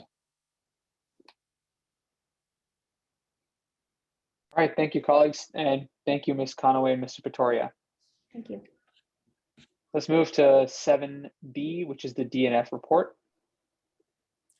All right, Mr. Drop. So tonight, our Director of Secondary Ed, Mr. Lawrence, is going to be walking us through the DNF report and sharing some of our takeaways. Good evening, everyone. Thank you for this opportunity to share the data regarding our students' performance in the first semester. The data is a testament to the hard work and dedication of our teachers and classified staff in helping students to be successful in the unique environment in which we find ourselves this year. Our school sites have analyzed the data for their own students and are continuing to find strategies to increase the achievement of students. While we recognize that we still have areas for improvement, we are fortunate that we are not experiencing three to four times the number of D's and F's that other districts are reporting. You may have noticed a difference between the attached site reports in this report. For the purposes of this report, tables 1 and 2 represent the total D's and F's in departments identified in table 4. Each site has reported their own data for all D's and F's received in all courses. Some successes for semester 1 2020 in comparison to semester 1 2019 include both high schools saw a reduction in the number of students receiving D's and F's, with Gunn decreasing by 33% and Pali 17%. They also saw the number of D's and F's given decreased at Gunn by 31% and Pali 7%. Of significance is the 21% reduction in the number of D's and F's for students with disabilities. And we also saw a 30% reduction in the number of D's and F's for students who are redesignated English proficient at Gunn. Persistent areas of concern are the socioeconomically disadvantaged students had a 22% increase in the number of D's and F's. And there's a continued disproportionate representation of Hispanic students in the data. The population at each of the secondary sites ranges from 11% to 16% of the total population, and yet represent 32% to 51% of the D's and F's at the sites. The high schools opened small group cohorts on campus starting January 25th.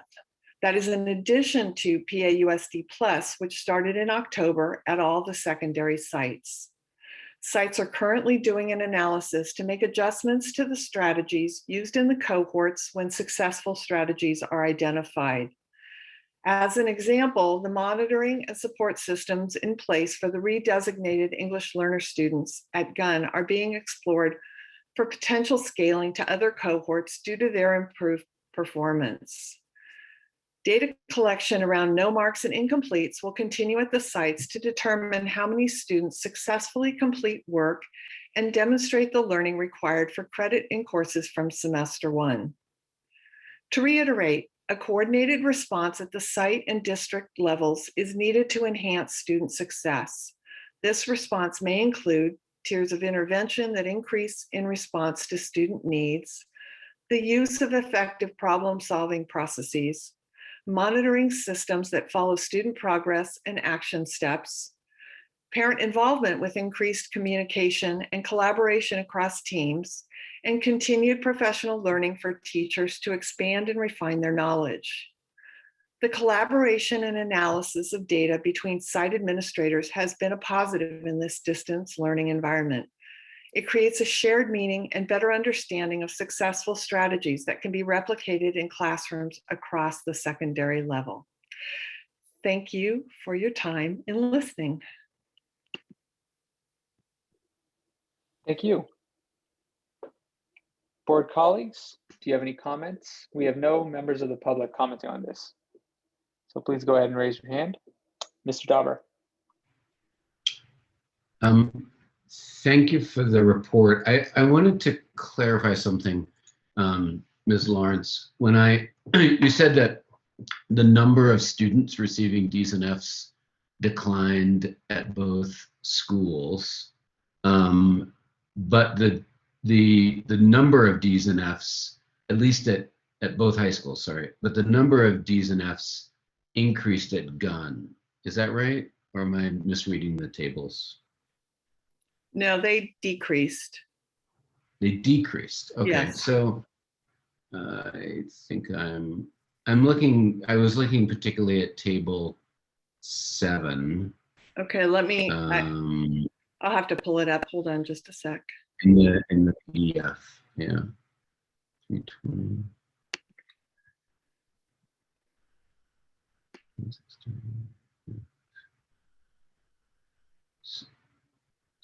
Yeah. Hold on.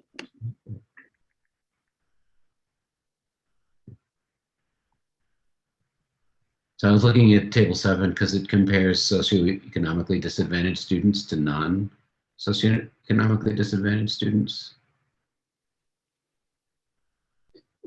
And I was looking specifically at Gunn.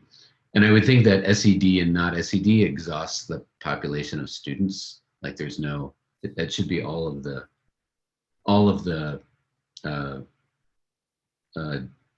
Ds and Fs, right? And when I look at Gunn, I see that both SED students and not SED students increased the number of Ds and Fs. So my conclusion was, oh, the number of students receiving Ds and Fs decreased, but the average number of Ds and Fs that they received increased. But am I misreading? Let me just double check one thing. Okay.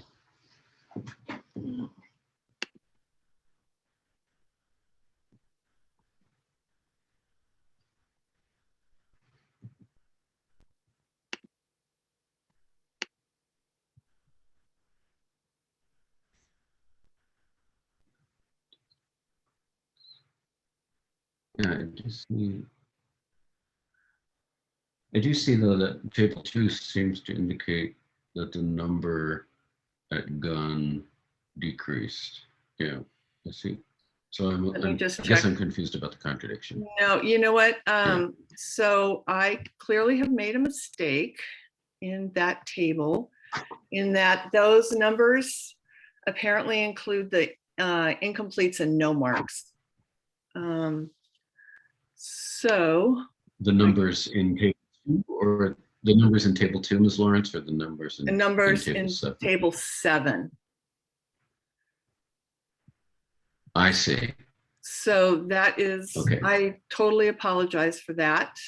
The number of students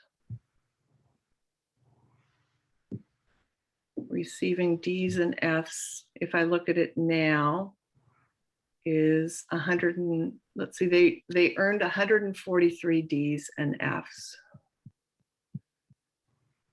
So I apologize for that error. That's fine. We don't. Could we just bring this back with corrected numbers? Yes. I'd love to see the actual numbers before we sort of dive into the details of them. Yeah. That's totally fine, and I apologize profusely. Well, that's quite all right. I just we don't expect perfection given the range of things that you're doing, but I just want to make sure that I don't then go off into I'm trying to understand these numbers if they're going to be changing. So let's I'll wait for that. Okay. Mr. Brienza and then Mr. Collins, bearing in mind that this will come back as well. Yeah, thank you. I think, you know, we see this, we've asked to see this list on a regular basis, and it's good to sort of compare it over time.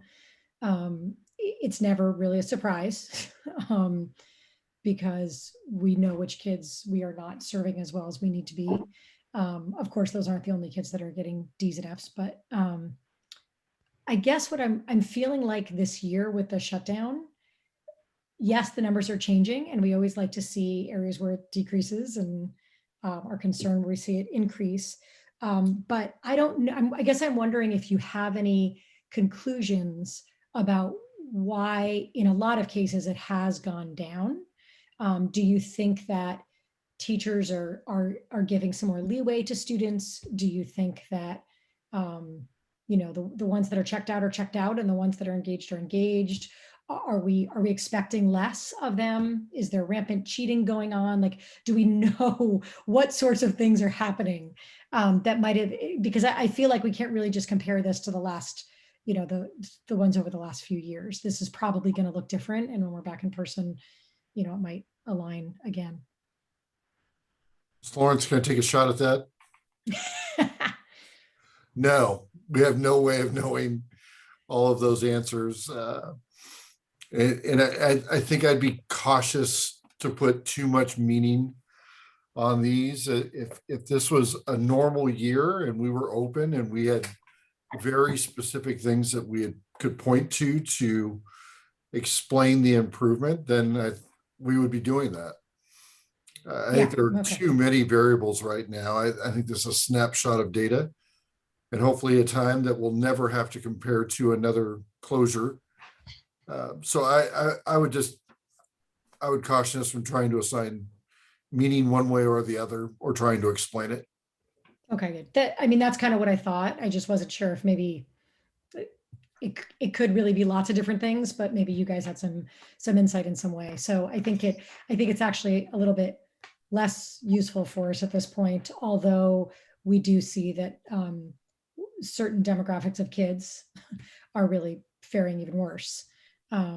So I'm glad that we have, you know, PAUSD Plus open, and that we've got safe specialists reaching out to kids, and that we've got a plan for each and every DNF. That's it. Steve Brianza, I would just add the one thing that does tell a bit of a story, for context, is other school districts reported, and I know Ms. Lawrence touched this, I just don't want to miss it, 300% and 400% increases in D's and F's, and we did not. So that is a real positive right now, that kids did not get punished for our circumstances, when in some districts, that's not the story they were telling. So that was a victory. Good, thank you. Ms. Lawrence, one other quick question. I know that some questions have come up around like, oh, well, are kids doing better because we're just not actually covering the whole curriculum? Have teachers just decided to only do half of the curriculum for the year, or cover half of the standards, or whatever, some percentage? Is that something that you think a lot of our teachers are doing? Like, obviously things are different in COVID, but do you have a sense that teachers are still trying to hit every standard that they're supposed to be hitting and are achieving that? Or do you think there's a difference this year? I think that depends upon the course and what's happening in that course. I think that one of the things I'm hearing is that teachers are really appreciating maybe slowing down a little bit and going deeper, which is not a bad thing either, because then the learning potentially is stronger with that, you know, deeper depth, you know, deeper working in with it. So it's hard to know right now exactly what's going on. Okay, thank you. Mm-hmm. Ms. Ladimirak, and then Mr. Collins. Yeah, I just sort of wanted to make a quick point that, you know, we just heard the staff report from Mr. Vittoria, where he talked about the SAFE team providing supports to over 1,400 students, 9 staff members doing that, and 4 of them are part-time. So we're talking about caseloads of over 150 students. And he said, you know, they spend so much of their time with COVID literally just trying to get food to families, and get Wi-Fi to families, and just sort of the basic survival. And so to me, it's hard to sort of hear that report and then see a DNF report, and to sort of, to Dr. Austin's point, and actually really take any improvements in grades as anything other than maybe our success in not punishing kids for circumstances that were beyond their control. So thank you, Dr. Austin, for that point that you made. And I think that that's an important one, and that I think that let's just realize that the pandemic isn't over, and recognize that kids are still going to be struggling with learning for the rest of this year and next year. And so just anything that we can do to continue to support rather than punish. I love that idea.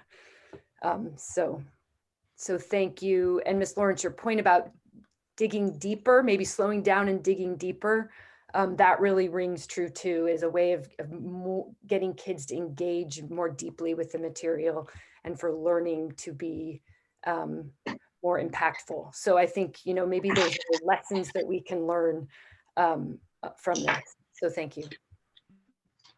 Mr. Collins? I want to emphasize what Dr. Austin said. I think it's always important when you look at a number to figure out what the right thing to compare it to. Without a yardstick, it's impossible to say how tall something is.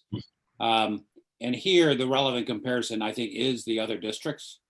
And people who follow the education press in California and around the country know that there are districts where explosion of DNFs is the #1 indicator of what's going on during the pandemic there.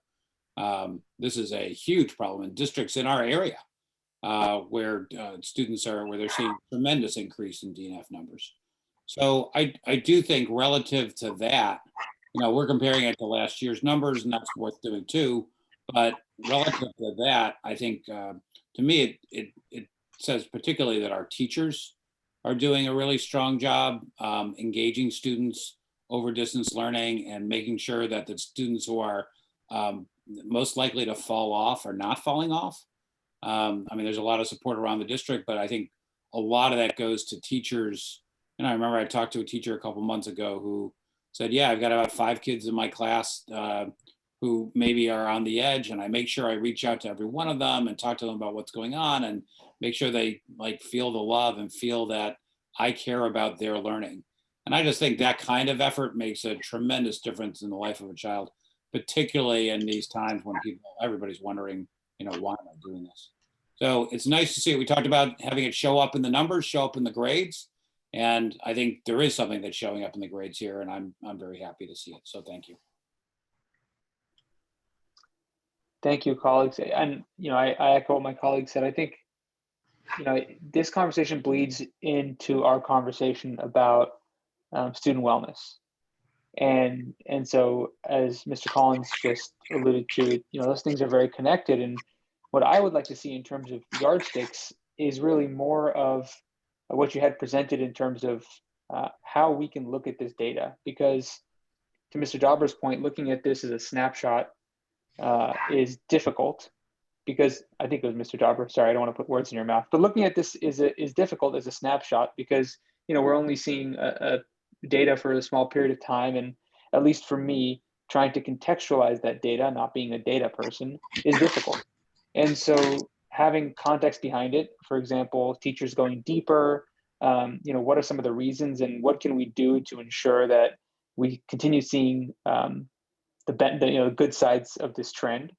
That would be helpful as a part of this report, to the extent it's possible. I don't necessarily think that we need to guess, but to the extent we have any insights from this data, like the ones you've presented, that would be helpful when we continue seeing these reports in the future. And I think we will discuss in agenda setting to have this report on again with the numbers corrected, so we can have a deeper discussion into those specifically. Ms. Ladimirak, is that a new hand now? Okay. All right. Well, thank you, Ms. Lawrence. That was great. And why don't we move on to information items? These items are for information. Oh, I'm sorry. We have a comment that popped up, and I'd like to make sure that the member of the public can speak. This is a comment from Star Teach Out. Unmute. Oh, hey, good evening. I'm not sure if this can be answered if the data needs to be corrected, but Kathy, if you're able to on the On the information that precedes the table 7, where it talks about the grand total of unique, is the ratio of grand total of unique students divided by grand total. I'm a little confused by that. When it says, when you calculate that ratio of 242 divided by 571, and you get, I believe that's 42%, that's the unique students getting only 1 D or F. And then the following statement that this value indicates that close to 58% of students had multiple DF, M, or I grades. Do you mean 58% of all the students who were getting Ds and Fs, not 58% of gun students, correct?